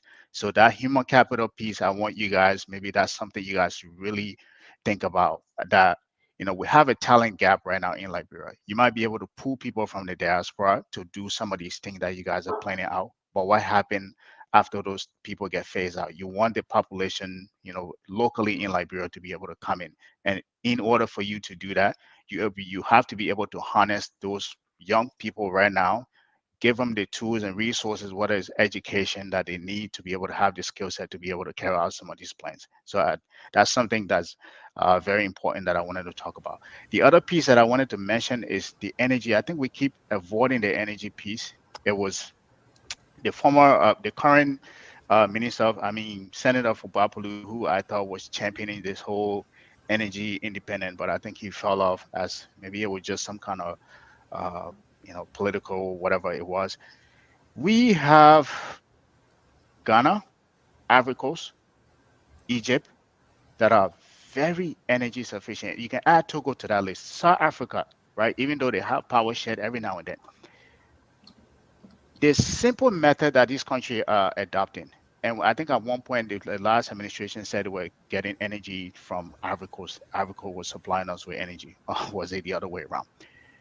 There's a power source out there. Right now the energy cost in Liberia is about 14 cents per kilowatt, right? There's a Turkish company out there called Car Power that is supplying Ivory Coast for the last probably 10 or 12 years. Ghana for the last 20, I think probably 12 years or so. They do that with South Africa as well, right? It costs 10 cents per kilowatt. It's a fleet of ship. So let's say we have 50 megawatts or whatever megawatts we have right now. They can supplement that with a fleet of ship. And that additional power they will supply, they can connect to our infrastructure system, will only cost 10 cents per kilowatt. But Why Gabriel, is it Liberia is not utilizing that kind of energy source? And the countries, like I said, Ivory Coast been using them for over 20 years. Egypt, Ghana, Ivory Coast, they are very simple. Why is it that we're not adopting something like that to solve our energy problem in the immediate term, and then while we look for long-term capital or infrastructure to build out our energy sources, right? So Thank you. And Gabriel, right, that's why you will be very that will be very important for the let me make another Gabriel, let me that make thing another didn't point. work in Kenya and Ghana. Ghana kicked out those boats. Those Let me make my last point here, then I will end, right? The other piece that I'm very passionate about that I think when you look at plan, you put plan in place, everybody has a plan. We have a huge debt in Liberia right now that is mounting at 50% debt to GDP. If we are going to take this plan and go on the international market to raise another debt to add it to that, it's going to create a problem, right? Whereas we have the ability to issue bond fund in Liberia. If you can convince people that you'll be able to service that and pay back on that debt, you will be able to issue bond fund in Liberia, and people in the diaspora, even in Liberia, will be able to invest in that at a cheaper rate than you would if you go on the international market to go raise capital there again. And I think there are solutions here to all of these problems, but I think the biggest piece here, I think we keep saying this, is intentionality, the people that are behind it, and how well you guys stay on top of these plans to make sure that they come to fruition. That is the biggest plan. Ghana did it. All of these countries did it. We have had probably 3 or 4 presidents right now, and we have yet to materialize any plan to bring it to fruition. So I just wanted to make that plan. But other than that, I think you guys, the thought of this plan, the idea of it, the trajectory, whatever you guys want to achieve in over 5 or 10 years, it is the right thing to do. But make sure that you set thresholds, target, and measure them as you go along. Thank you. Thank you. And Gabriel, please keep all that for the consultation. I want you to give us what you think, because those are good things that you brought up. But what will you do? What do you advise? Therefore, for me, my question is the politics and everything else in this planning process, right? Because you can't take politics out. How well do you sell this? Right now, there are people seriously running for 2029, and it's all over the place. how do you sell your plan to people like the opposition, CDC that already looking at this government that, hey, they are witch hunting me? How do you sell the plan to them to bring them on board so that people are just not looking for where you're going to fill, so that it will set the stage for them to come to power? How are you going to navigate that? Yes, this is a We lost the minister. All right. But So I was going to say about Gabriel, those car boats you're talking about, electricity thing, they're not really as good as you saying. Ghana, I think they had a lot of problems with Ghana. Yeah, They left yeah. at some point in Ivory Coast, it was on and off, but it was not really that functional. So I wouldn't invest in it. And those, also you got national security, issues. You don't put your electricity on a boat. Somebody could just navigate away. It's not. It's not. I think you guys should research this. It's with those problems. The country that had a problem with was a funding problem. Some of them they weren't paying, and if you don't pay the connect, it's meant as a short term plan. Why you look for, because it costs Yeah. maybe at least 5 billion right now, or maybe 500 or so, to build out a really infrastructure plan to supply your entire country. So you use that as an immediate short-term plan while you build that out. For those countries that you guys are talking about that they disconnect, were just because they weren't paying. I think the other country just reconnected, but because they renegotiated the fee, and it was 40 million, and they connected it. But they've been using that for a long time. Go research them. South Africa, Egypt, No, I've Ghana, been Ivory following. Coast. I've been following. Yeah. yeah. Okay. Let's. I want us to talk quickly about this political peace, and let me hear from Admin. Right? How, because there's a tension. People want to be president. They don't want, and it's politics, right? When we are watching power, they say, "Oh, this was not this Ellen time." Now, so Unity Party, CDC. So each group that is outside there is waiting to come in. So you want the people that are on the stage to feel so badly that people will miss you or they want you to come. How do you think that peace can be navigated by this government? Because everything is Then, just comparison. Dennis, is a thing called the bullet pulpit. So this government has the bullet pulpit. The president, there can only be one president in a country. Of course, you have people who are politically savvy. You have to have a plan how to navigate the political environment, right? So you take the legislature, for example. If some of what you want to do in the national development plan, in the county development plans, most of these all of these legislators are from these counties, right? And so if it has to do with the legislature, how do you navigate that? How do you navigate the politics of that? Your ministers, the sector ministers have to be very savvy. And we're good at that. Well, one thing we are good at in Liberia is the politics. How do we, make things work politically? And how do we work through disagreements and conflicts? Of course, in any country, there will be there. All right. But when I talk about the bullet pulpit, is the power of the presidency. It's still very, it is still a imperial presidency in Liberia, I have to tell you. And so if you focus, to me, my approach would be, yes, you try to navigate the legislature. These political parties, they'll be making noise. The opposition does their job. They will criticize. They will hold you accountable, or at least, or they will even exaggerate some things that didn't happen. All of those will be there. You have government information arms. You have all kinds of, people who are in the public information, the political communication sector. Let them deal with all of that. What I would advise is you focus on the citizens, focus on your PR campaign, good intentionality, show the work, do the work, because good work speaks for itself. If you are executing a plan, or if you are very deliberate and being inclusive about a plan, whereby you are demonstrating transparency and you're showing the citizens that you want their voice in this is a transparent, open process, open government. People see through that. People see through that and they'll embrace it. They may question you. The media will question you. They'll be critical. That's their role. That's their job. Just have strong communication people who are political communication folks, policy communication folks, and and that those who are in the weeds of the technical issues, bring them from time to time to speak to the technical specifics. Otherwise, you can't avoid that. Then there's no way you can avoid that. Who I be concerned about would be the folks in the legislature is more consequential than the opposition. The opposition will be the opposition. They will speak, they will point out to the flaws, or even some things that are not flawed and want you to fill. Thomas, why are we not talking about governance anymore? Everything is campaigning and how do we deal with that? Is it that because successive government have not really prioritized this planning and being inclusive of others? By the way, as you think about the answer, if you want to join the conversation, 605-313-6004, code 791-403#.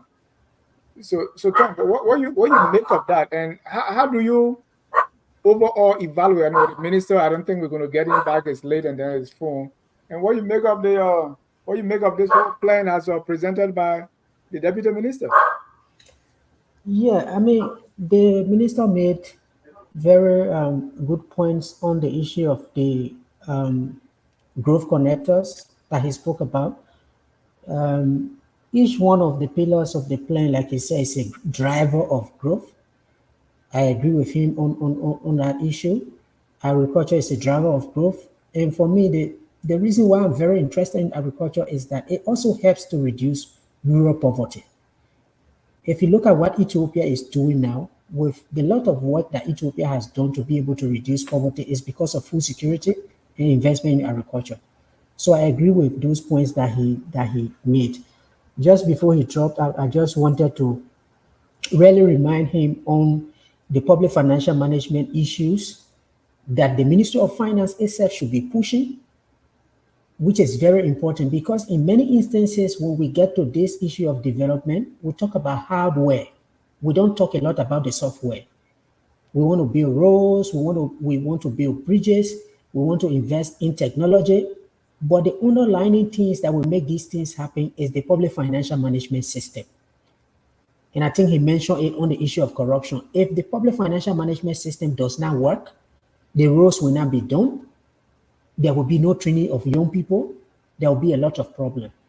And so I really wanted to talk to him about some of the things that were highlighted in the Unity Party platform on building the PFM system, on program budgeting, on single treasury account, on participatory budgeting.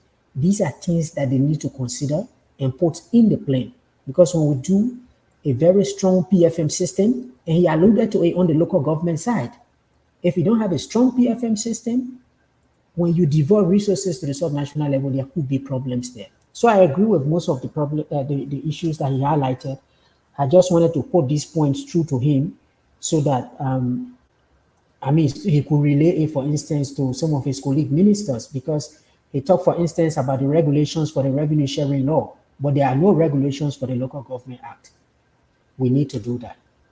So these are things I just wanted to mention to him. On the issue of the question you were asking about, how do you bring all stakeholders on board to be able to move not only the development of the plan, but the implementation, so we focus on governance, is very important because there are scholars now that are saying that for a country to develop, it has to be based on the consensus among its stakeholders, those who hold power. So the opposition, for instance, they hold power. They have their power in the legislature. They have their power in terms of they can get on the street and demonstrate. You have to make sure that that consensus is there. The diaspora is there. If you do something they don't like, they will get on this platform. They will bash you. So the government needs to identify these sources of power and bring them on the table, not only to come and consult with the diaspora and go by moreover and do different things. Make sure, like Dr. Drew is saying, there's an institution through which they can channel their voices, and it's part of the governance process.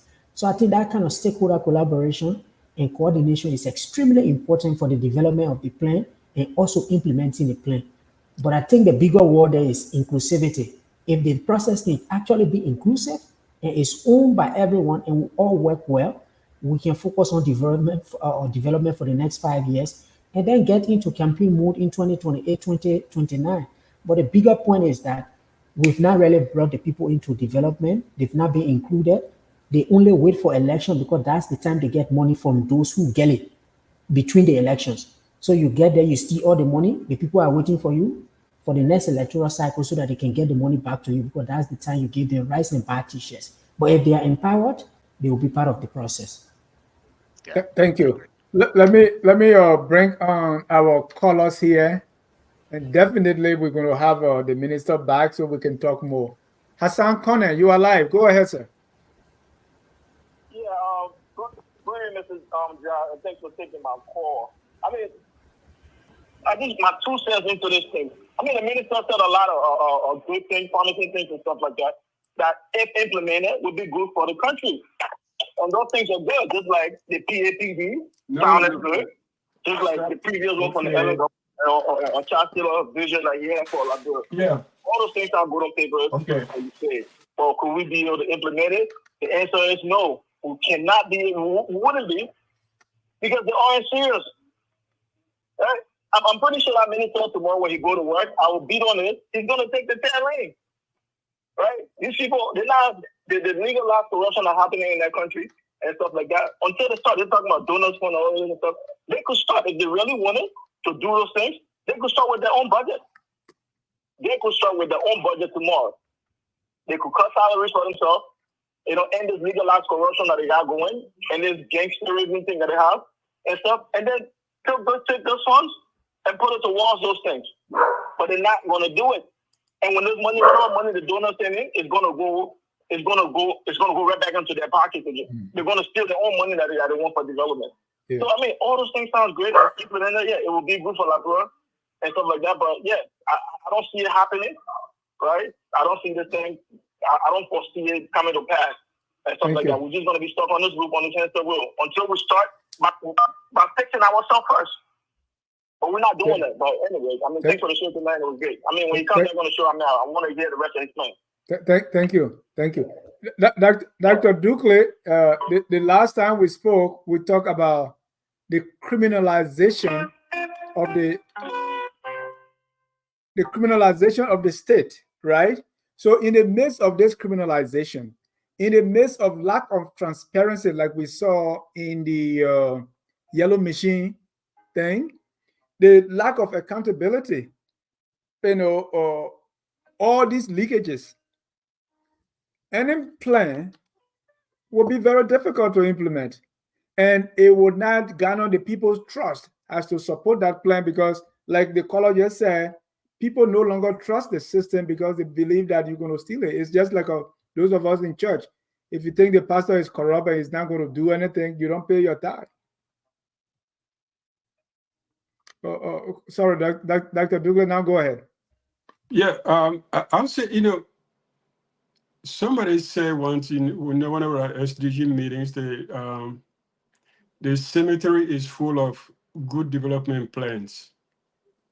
You can make them up and you put them up aspirational, people forget. But in all development, I think sometimes we forget the basic things. The very, very basic things. It's about education, health, those things, little things, electricity.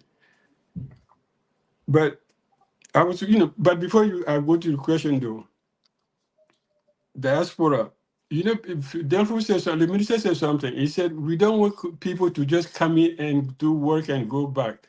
You see, this is something that I say, oh, okay, you see, diaspora will say, okay, so you're not going to need us. You just want people on the ground who to do the work. That's the attitude that we also have, that petty, narrow thing in the country that, oh, no, we know the reality on the ground. So you can't come, even if you're a doctor in the US, you can't apply to Liberia because we are different. That mentality is there too. But talking about criminalization of the state, yeah, if you have a criminal state, you can put the best plan on book, it will not go anywhere. Like the poverty, what do you call it? Joshua's agenda for the poor people. He wrote it on the back of the poor people for 6 years. So that was his agenda for the poor people. So you can write any beautiful thing. I mean, they're not. And the problem also is the lack of focus on national resources, that we never focus really on, say, what can we really get from the iron ore? Can we stop these people from exporting our iron ore raw create jobs, and then expand the tax base and all of those little things. Talk to people who are exporting resources every single day. Get people to pay taxes on their land. We focus so much on air, help, aid. And by the way, when you read the things say A, and AID, right? Is A. So we have to stop that. I don't know if you have done. We have a moral problem, social moral problem at the level of the states. If you don't correct that, you could put all the best plan on. You just be. There may be one or two people who take it seriously, but the rest will just fill their pocket and walk around. I mean, they don't care. And the problem in Liberia is that lack of true, nationalism, as you say, patriotism, how you call it, or just fairness. Say, oh, I'm a public servant. I'm not supposed to get $20,000 a month when a professor in a university cannot get $1,000 a month. That kind of simple, that kind of reasoning that, a government saying, the president saying, no, my friend, you cannot get $20,000 a month when the doctor who is spending 18 hours a day standing up does not get $1,000 a month. And we live in the same country, using the same budget. Those are the issues. So if you don't have, change the criminal aspect of doing governance, which is to exploit the government, the state exploits the nation. It's like, you have the states that take all the goods from the nation and eat it. And they do it in a fashion that, it goes to the 1% at the top. Probably 200 people in Liberia make more money than anybody else in the world. The rest of the country is suffering. So you don't stop that. You can put a plan on the paper. Yeah, we'll read it. I don't read plans anyway, because I don't understand them. Thank you.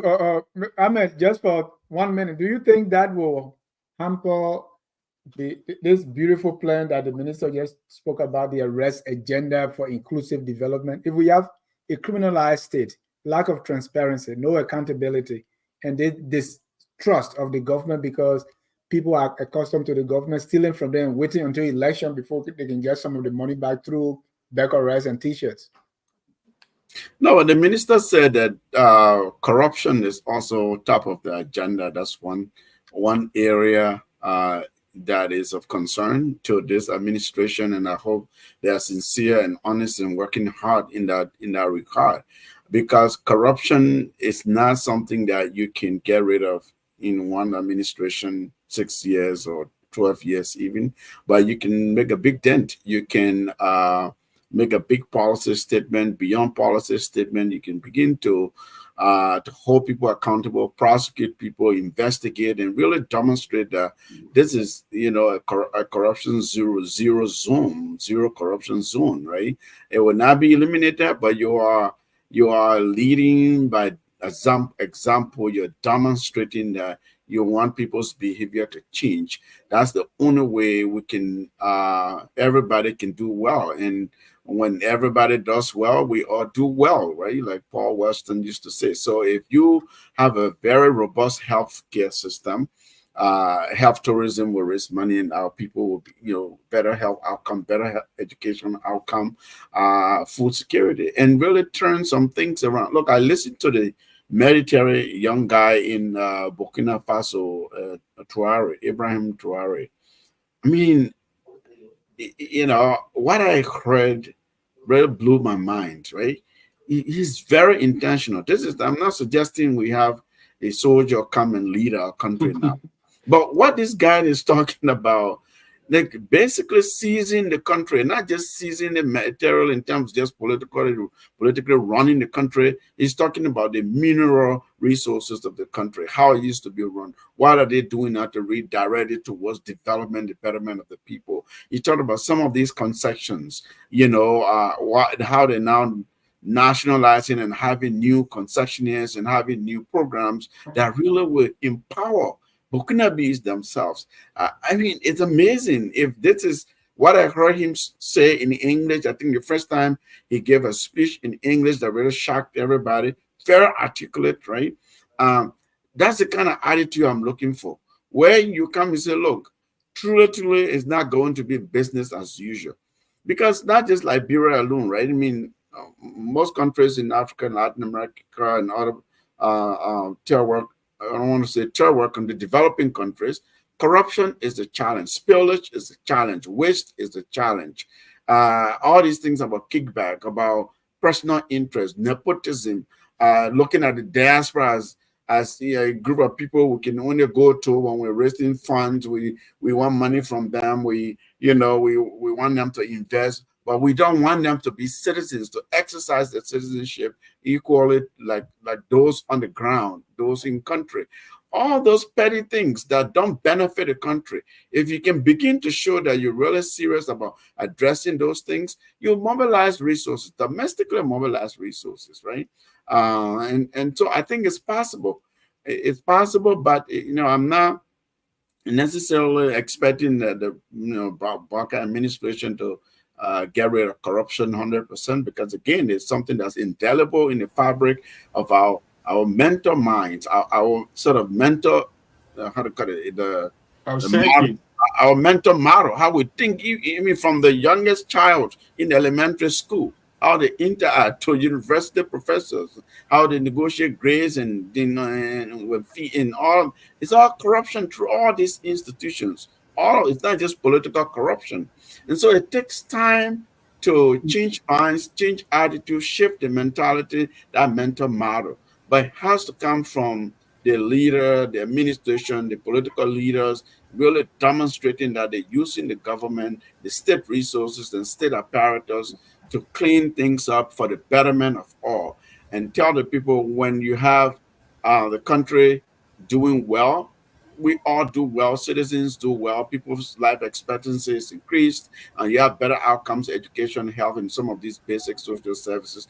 Government itself is more efficient. So that's the kind of thing I'm looking for. I'm not necessarily just looking to say, all right, get rid of, what was criminalized state and all of that.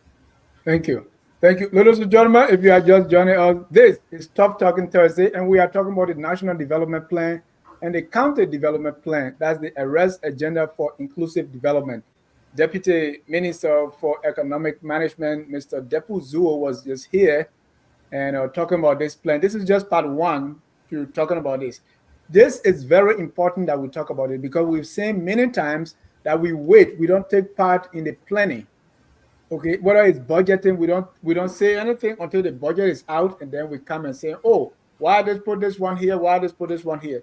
So we thank the government for the opportunity that there should be consultation, so that we be partakers in the national development planning, so that we can say, well, we in Sino County, for instance, we want to manage our own seaport. I'm saying this because I still have this dream of becoming Sino superintendent, right? So that we suggest what should be put in the plan, what are the priorities. So this is very, very important, and we're going to be doing this time and time again. Let me also remind you, we have our man Kelebo Gonglo. He's selling some pigs. So for July 26th, $400 Liberian per pound for your July 26th celebration. If you want some pig in Liberia, he's in Liberia, and he say, hey, FOL, please tell the people we sell wholesale and retail. The numbers to call to get your pig 1 pound for just $400 Liberian is on. So please call the numbers on your screen and get some fresh meat from Mr. Gonglo. Well, at this time, we're going to go to our Tabata of the week. And I don't know, if nobody takes my Tabata, then I will start. Maybe you start, lead away. And talking, my Tabata of the week is, and this is Thomas. Thomas was the first person who announced this on the show. The government of Liberia summoned Prophet Benedict Jefferson Tuer, host pastor of Flaming Fire International Ministry, to address its frequent raining of curses on the Liberians via his radio station. This pastor, remember, that's true, Daddy, has threatened to put Goa on people who, and because of what he said, the Minister of Information, someone who's supposed to be selling this agenda, is citing this guy, saying if the guy doesn't show up, they will revoke his license. So let me go back. They say, Minister General Nimek Pia said Pastor Benedict Tuer's recent outbursts on the airwaves sounded unpleasant. Although Minister Pia did not cite specific provision of the law regarding these causes, he emphasized that religious leaders should refrain from threatening people's life. The information minister also warned that Fleming Fire FM's license could be revoked if Pastor Tua fails to appear or comply with the summons. This, I believe, is the biggest tabata of the week. Dr. Dukle, what's your tabata? Actually, that was my tabata. Really? I see why we're coming to police how people speak now. Come on, guys, serious thing to do, man. Yeah, that's a big tabata. And especially last week we were doing 1950s, and this information minister, E. Reginald Townsend, he was taking pictures and compiling the national newspaper that he sent around the world to sell the country's image. Now, if you go to ERBC, the director there is saying, you wear African gowns to come to work. If you go to Ministry of Information, he said, if you want to go on me, then you should come here. If you don't come, I'll revoke your license. What are we doing? Tom, what's your tabata of the week? So it's like the pastor actually went to the information ministry today, and I think there are pictures of him and the information minister. So Okay. Maybe they might have settled it. But I mean, this week, one thing that came out that I really doesn't make sense to me is this issue of a Chinese national who has been in our mining sector. I think over the past 6 years they call him the Rio Minister. So it's like he was the Rio Minister of mines. So he goes to Bapulu under a license for to prospect for minerals, and he ends up actually doing mining. He has machines and they are bulldozing and getting minerals from there.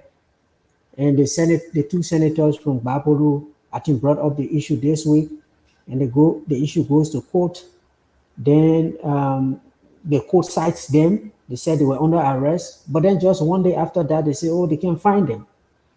So it's almost like the $100 million drug case. Everybody that does bad in Liberia, by the time the issue comes up, the person will just get missing and will fly out through the porous borders. So this really does not make any sense to me. Where is the accountability?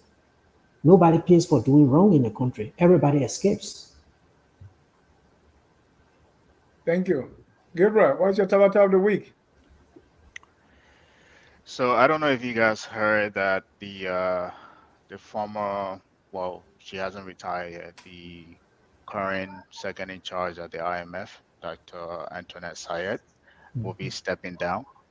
And I think what we're hearing in the grapevine, people are saying, is that she will somehow go to Liberia and to help, somehow with some capacity development.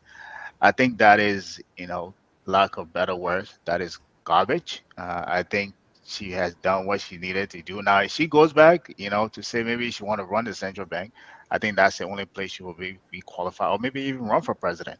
But to say that somewhere, somehow, besides those two positions, that she would, go to contribute maybe as a consultant, I doubt that. So I think that was, a lot of smoke up in the air. How about Professor? I thought we heard that they were putting her up as the African candidate for IMF managing director. That's what we heard. That's why she's. So if she is the second in command at the IMF, why would she want to be the African? That'll be like. She wants to be the first in command, Gabriel. She wants to be the next managing director. Yeah, but the okay, so IMF, it doesn't make sense. IMF president always come from Europe. The World Bank come from the US. That's how they're based. You're not going to change it overnight. Don't even try. That's a waste of time. That's why Africa wants to change. They have no share. They don't have enough share to do that. They don't have enough share to do it. You share 1%. The people own 99% of the shares. So they decided the World Bank, that's part of the creation document. The World Bank president come from the US, appointed by the US president. And Europeans send the president of the IMF. You can go around it. You can create all of your Brazil trials. unless China we tried. start unless we start contributing more shares, then we have some kind of teeth in Yeah, the if game. you For get to right 5, now, 10%, right? yeah. You're right. Imagine you Yeah, are now Thank 1%. you. yeah. Okay. So Admin, that what's your was tabata of the week? that was it. Yeah. Yeah, I guess mine is not really a tabata per se because it's a serious issue, but it just to me highlights the lack of understanding, uh, with some of the challenges we have in the country. I watched a video. I don't know if it was FOL or Spoon, one of our media outlets. So they follow the LDEA, Liberia Drug Enforcement Agency, around raiding, pockets of areas where they believe Zogos reside, and they went to a place called locally Zimbabwe. I think it's an abandoned building. It's on the SD Kobo Row area there, right? So these young guys who are addicted to substances and so on live there. That is where they live. Basically, that's their home. They have their whole community, and the LDA is raiding the place. And then it appeared to me from the interviews the reporter was having with them, with these uh, people who are now displaced, they there was no plan, right? So you can come and investigate, search, and confiscate if there are drugs and whatever contrabands that they may be in possession of, and arrest them for it. I'm not saying that is anything bad. That's what they should be doing. Plus, going after the big people who are bringing the drugs in the country and then use us as well. But I think there should be a national plan for rehabilitation for where you carry these people. These are our brothers and sisters, our children, right? I mean, they interview a young lady, very educated, very eloquent, well spoken. She made a case. She said, "Look, I want to go home, but I can't just go home. My family can't just take me because I'll end up stealing all their things, selling them just to feed my habit." She said, "Because people who are on these substances, the general population doesn't understand. If you don't take drugs," she said, "you actually get sick physically, you're almost at a point of death." I mean, she described the conditions because the journalist kept saying, the way you're so spoken, you finish high school, you can't just go to your people. I mean, can you just stop and then somebody to give you money, do business or do what?" She said, "No, it's not like that." So to me, that's addiction, but he's not understanding the devastating impact of addiction on a person, right? She's describing addiction to him. He didn't get it. He was really shocked that here's this educated young person who has been here 12 years in this kind of condition. She could just walk away.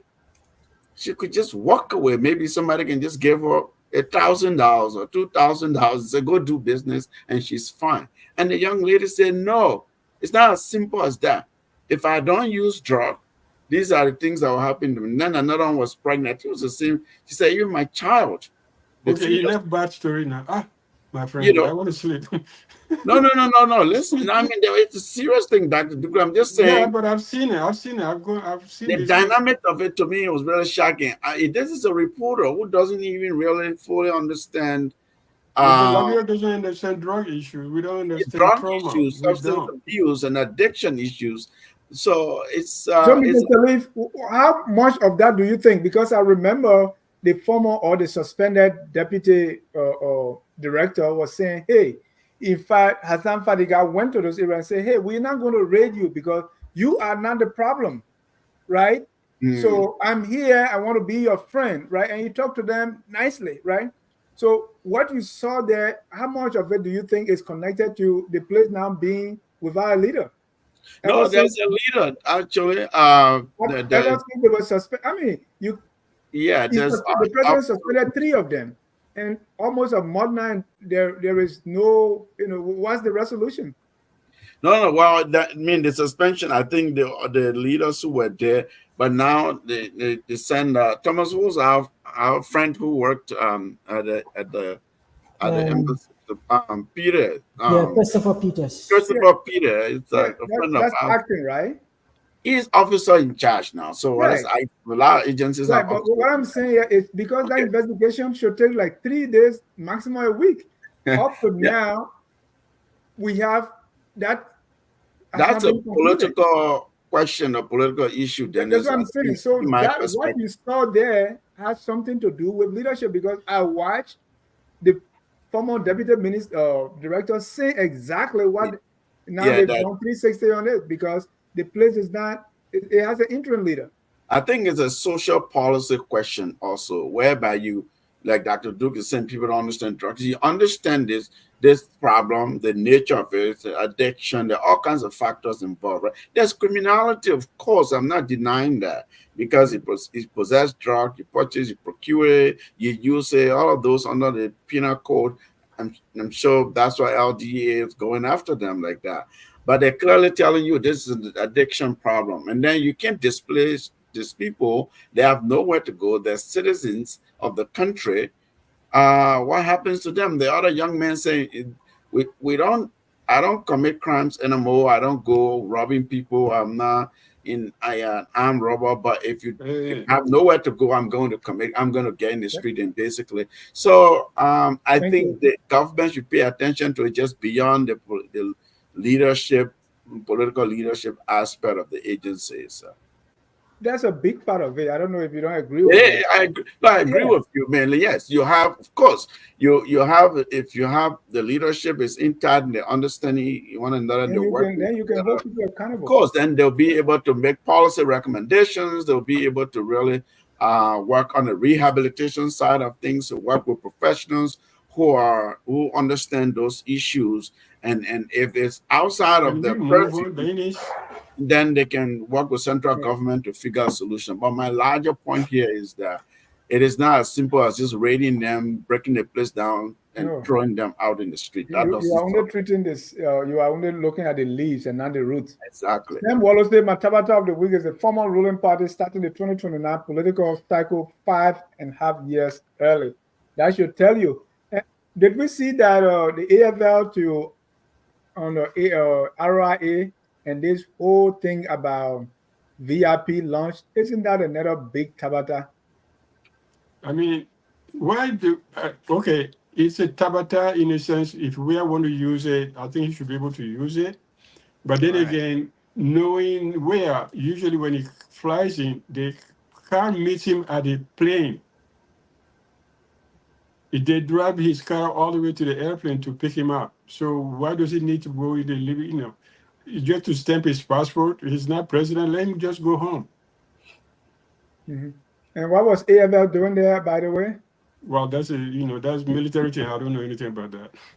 Yeah. I don't think they expected we had to come back with a battalion of whatever mercenaries to overthrow the government. No, That's they been said done. there were threats on the CDC side that if they didn't allow the former president to use the VIP lounge, that there will be violence. They will But that's a burn police issue, Wouldn't not the that be the army. police That's a That will be police intervene? issue. police. police. If it escalate, then you bring the Yeah, yeah. military in. Right. I I Yeah, think agree. that was a I little agree. overstep. it's a police issue. First, it's an airport issue, airport security issue, and then Mm-hmm. the national police. The army doesn't have to involve in any time at all, unless you got people Agree. coming from Yeah, outside. yeah. Yeah, that's not an Well, army issue. well, gentlemen, thank you so much for tonight. At this time, we're going to go around the room and conclude on the National Development Plan and the County Development Plan. We are talking about the arrest agenda for inclusive development. Gabriel, let's conclude. Yeah, Dennis, I think it was a great show, and I appreciate the deputy minister for making time to talk to us about what they are doing in the country. I know Depu has been here; he's been missing, so hopefully he does that regularly, um, and hopefully you're able to bring him back. I think as I said earlier, I will double down on the points that I made earlier. What I said earlier is that plans are anybody can come up with plan. The biggest thing behind that is you have some kind of a intentionality and the serious minded people behind that plan who are able to execute it to bring it to fruition. So for me, I think there are a few things that I want to say here, just few solutions that I think they should look at. Um, we talk about, this plan that they are, they've implemented. I think they should start with restructuring the budget.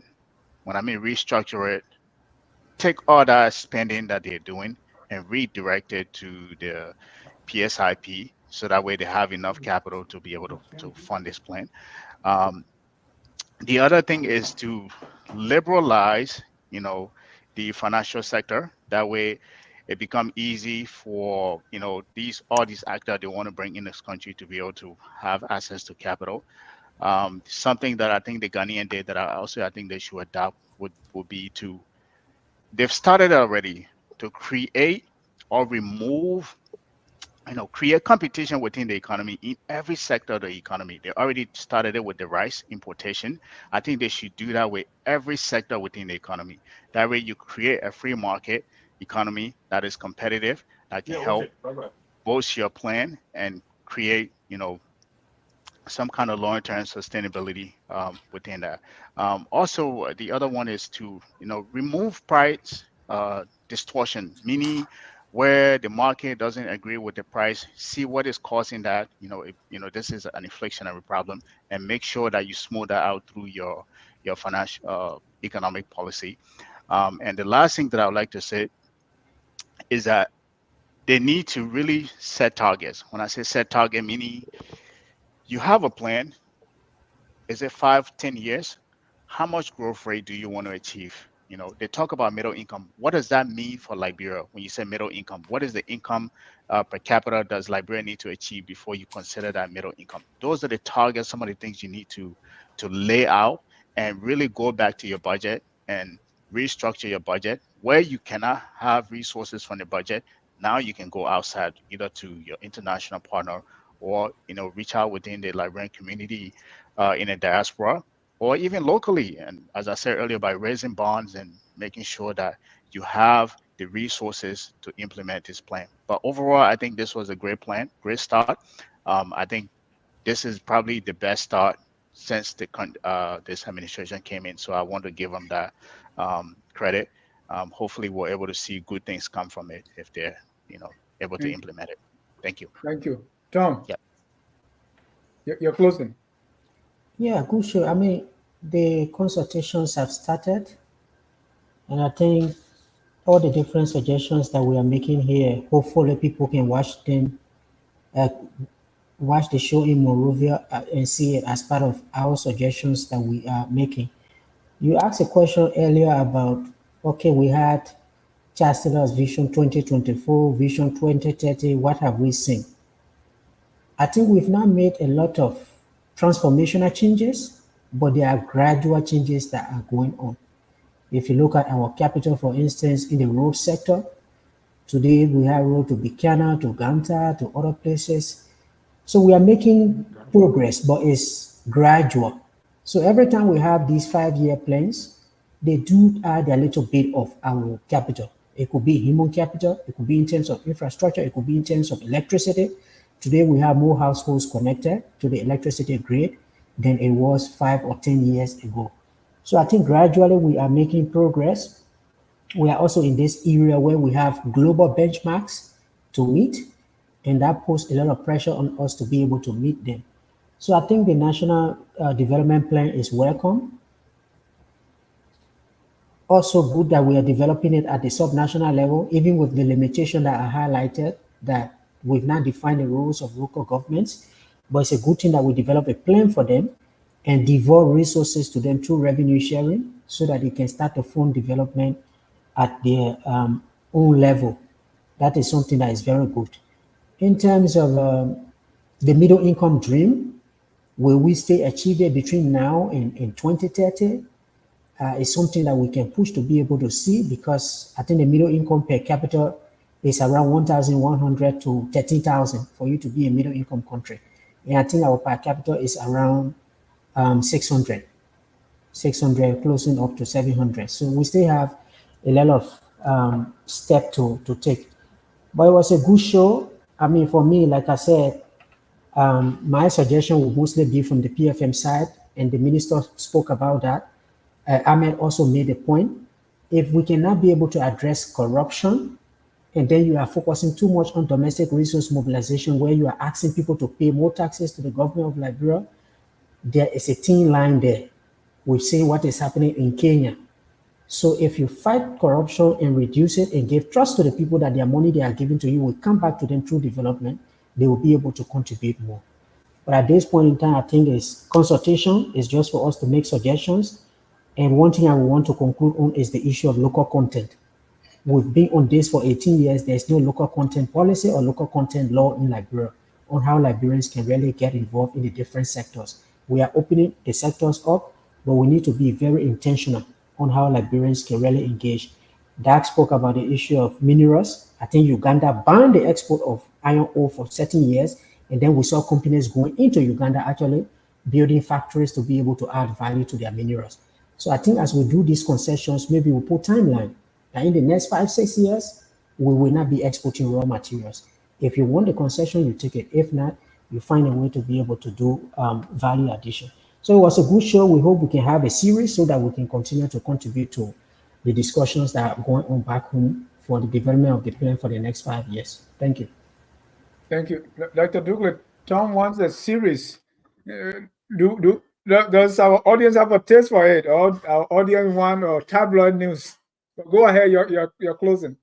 Well, my closing is very simple. I think I'll go back to this diaspora thing. I think it's important that the government opens a space for the diaspora at the level of either presidential advisor or even ministerial. I mean, every country in West Africa has it. They have minister in charge of external people. And they usually, some of them even have representative in the assembly. So in that case, you integrate the richest and the wealthiest, the most educated part of Liberian population, the diaspora. But the way they're doing it, come for consultation, go call, town meetings, and then go home and say, yeah, we talked to the diaspora. That doesn't work. Our most educated people are here. Back in 2003, at the embassy at the time, we counted there were more dentists, Liberian dentists in Washington, D.C., not Maryland, just Washington, D.C., more Liberian dentists than in the whole of Liberia. But, they're not partaking, they put, so that's my point. I would say also, planes are good, but always focus on the basics. Water, electricity, education, health, at a very basic level. That's your development plan. Anything beyond that is like, political talk. I think we have to learn to, and by focus on the basic, you also focus on local resource mobilization, that you try to see locally, what can you do? How can you support a high school in the county with the county resources without going through Monrovia and all of that? So decentralization comes in, but definitely you have to, focus on the basics. These $200 million road projects, no, just do one small thing at a time. Thomas, I'm glad you talked about Ethiopia. The guy who led the Ethiopian agri-revolution, his name is Begasho. He was, we brought him to Monrovia during the SDG project. We brought him to Monrovia, and we brought the Minister of Agriculture to make an expose. He was at the Minister of Finance. After the minister finished, it was Minister McLean, the other doctor. He said, my friend, you have it all wrong. You're talking about production. No, it's a marketing issue. He was the guy, he was minister. He was minister at 32 years. Now Kagame hired him as head of the sustainable development for Tanzania, for Rwanda. That's where he is now. His name is Begasho. We brought him to Monrovia, and but he said it's about marketing. It's not about production. Because if you market the issue right, what do you want Liberian people to do? Do you want them to consume local rice? You market it. But how do you market it? How do you get them to do it? And then by doing it, then you get them to produce it, and they produce it for themselves. He talked about 20 minutes, and then my friend said, yeah, but my uncle, Dr. Tolber, wanted to do that, but he said, yeah, but that's the issue. It's about marketing. It's not about production. We put in the orbit the wrong horse all the time. It's not about production. Why we don't like local rice? Why people think, no, I want Pusava. Pusava is not Liberian rice. It was brought by Firestone because they sent all the able bodies to work on the plantations. You can change these things. It's a cultural thing you got to go through. It's a process, educational process, marketing process, but not just say, oh, bring machine and then produce 200,000 pounds of rice. No, I don't think it works that way. Thank you, Dennis. It was a great show, and I hope we have Mr. Minister again. I work a lot with him, so he has a mind of a very good guy. Yeah. Thank you. Dennis, sorry, let me just put this through. You were talking about the port in Sino. I think there is work going on to make these other ports autonomous. Right. I read it somewhere. I think the Senate is trying to think about it so that the port in Buchanan, Sino, and Maryland can be removed from under the NPA so that it can be autonomous. So maybe they'll do that before you become superintendent. Yeah, please. Yeah, and I've been really championing that, so that and that's what I make my plans public, right? Because I want people to steal them and do that. But while I wait for that, I think I'm going to apply for the chief technology officer position for the country. Because they're trying to train 10,000 people, right? We need someone to manage that. So I will stop in Monrovia first, be doing that while we wait for the president to send me to sign up. Dennis, you're very ambitious. Yes, I'm so hungry to help the country, and I like your ambition. I like it. It's bold and there's no shortcutting. You just get direct to the point where you want and say and finish with that. We're going to vote for you. Please do. All right. You see what Dave said? He said, and Dr. Douglas, to your point, he said they have spiritual advisors, but no diaspora consultant or office. No, I think they do have a diaspora coordinator. Our friend from it was under the minister of what's his name? Kui, the minister for state. No, that was the Kuangba. Kuangba was for diaspora. The minister of state without portfolio for diaspora affairs was our friend Kuangba. Yeah, but right now under President Parker, I don't know what is official, but our friend from Minnesota here, Erasmus Williams, I believe, coordinates the diaspora office or the mansion or something like that. And they're planning a diaspora conference. But look, the point, Dr. Dukula, I agree with you. From the highest political levels, what is legislators making some discriminatory laws and constitutional laws against diasporas, against Liberian citizens who left the country because of the war, restricting them to, you can't hold this office, you can't hold that office, just pettiness, right? It has to stop. I mean, they don't really take us seriously. They come to the US campaign time. We host these dinners for them. We raise funds. We share during the election. We share expertise and coordinate things with them. As soon as elections are over, time to govern, they don't. They say no. We don't want you. We don't want you. Us. They don't want us. Younger ones don't want us. The political class doesn't want us. It's a serious problem. That means they're not leveraging the Liberian diaspora in a way that could help the country. And that policy has to change, that mentality. Eat the orange and throw the peelings away. Yeah, so we can have a whole show about that, because President Salif time, she brought in a lot of diaspora, some of the mistakes they made. It's not everybody from the diaspora where I hear to argue that they're perfect, they're the expert, they say they are, they do what they say they do, or the education they claim they have. No, a lot of mistakes happen. They created resentment during the Salif administration. And some of that is spilling over today, but it has to change, because it's a big stigma that they've spread across on everybody, and they just sort of keep us as an afterthought, or they just use you for when it's expedient. It has to change. But then, aside from the diaspora issue, I want to re-echo that it's a good show, a very substantive discussion. I liked it, and I appreciate that you brought the minister on board. Planning for national development planning is a very important piece of the governing process. You ought to have a map. You have to have that economic tool. It's a tool for economic growth, like the minister said. It's a tool for job creation. It demonstrates the government's focus and the priorities. and that helps other partners that are there to support us, whether it's the private sector folks, those who want to come and do investment in the country, public direct investors, as well as donors, partners who are coming to support the country without a clear vision for and roadmap for how to implement and execute what the president's agenda is.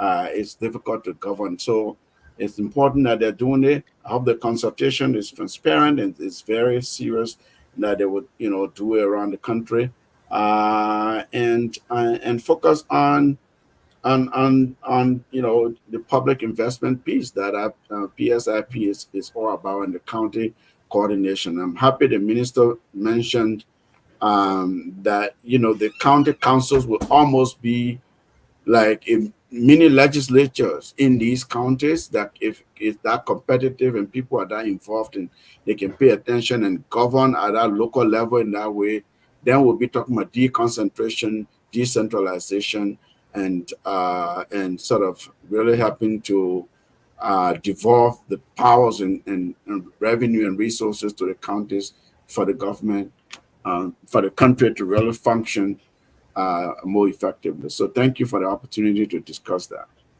Thank you. I've been paying attention to the LTA. Everywhere reporters were there today, and the new the commissioner is saying that the millions of dollars in that sector, and unfortunately, Liberians are not in that space. Mm-hmm. So, foreigners are taking advantage of it and bringing the money back. So I'm going to be working on bringing the commissioner, Abdullah, right here on Tough Talking Thursday, so we can talk tough. I mean, today was kind of technical discussion that I was not following too much about it, but let's get ready to have Abdullah to kind of break things down here. Well, I'm already here. What they're doing there. What like to do? I said I'm already here. All right. Well, thank you so much for Dennis. Yes, sir. Tom, you want us to end it tonight? No, the minister said one thing for me. This is something we need to look at. They're thinking of having a donor conference. To me, I think donor conferences were more related to countries in crisis. Yeah, they're not going to raise a dime. Yeah, 18 years after your civil war, why are you still thinking about a donor conference? Even what the president was saying today about, when they talk about partnership and they talk about, let me see where he said that. We want to engage, and it's always about engaging international people, the donors. Yeah, that mentality. But today was just the introduction. We'll call the minister back so we can bite deep into it and see, because this is very necessary. Our suggestion, the feedback, and that's what they're looking for. And throw that donor thing away, and not to sound like a preacher, but when Moses met Pharaoh, God asked what was in his hand. It was a stick. To Moses, that was a stick. But it was in his hand. When he threw it down, little did Moses know that was a powerful snake that could swallow all other snakes. So what we need as a country is already in our hands. Okay, Reverend Dennis, good night. Technology advisor to Fisher. Thank you. So, gentlemen, thank you. So Tom, we're going to deep into that so that we can use what is already in our hand. Donor is not going to help us. On that note, we close with our song that says, "We are all Liberians." Have a good night, and God bless you. Good night, everyone. We are Liberians. Liberia is our home. Liberian people.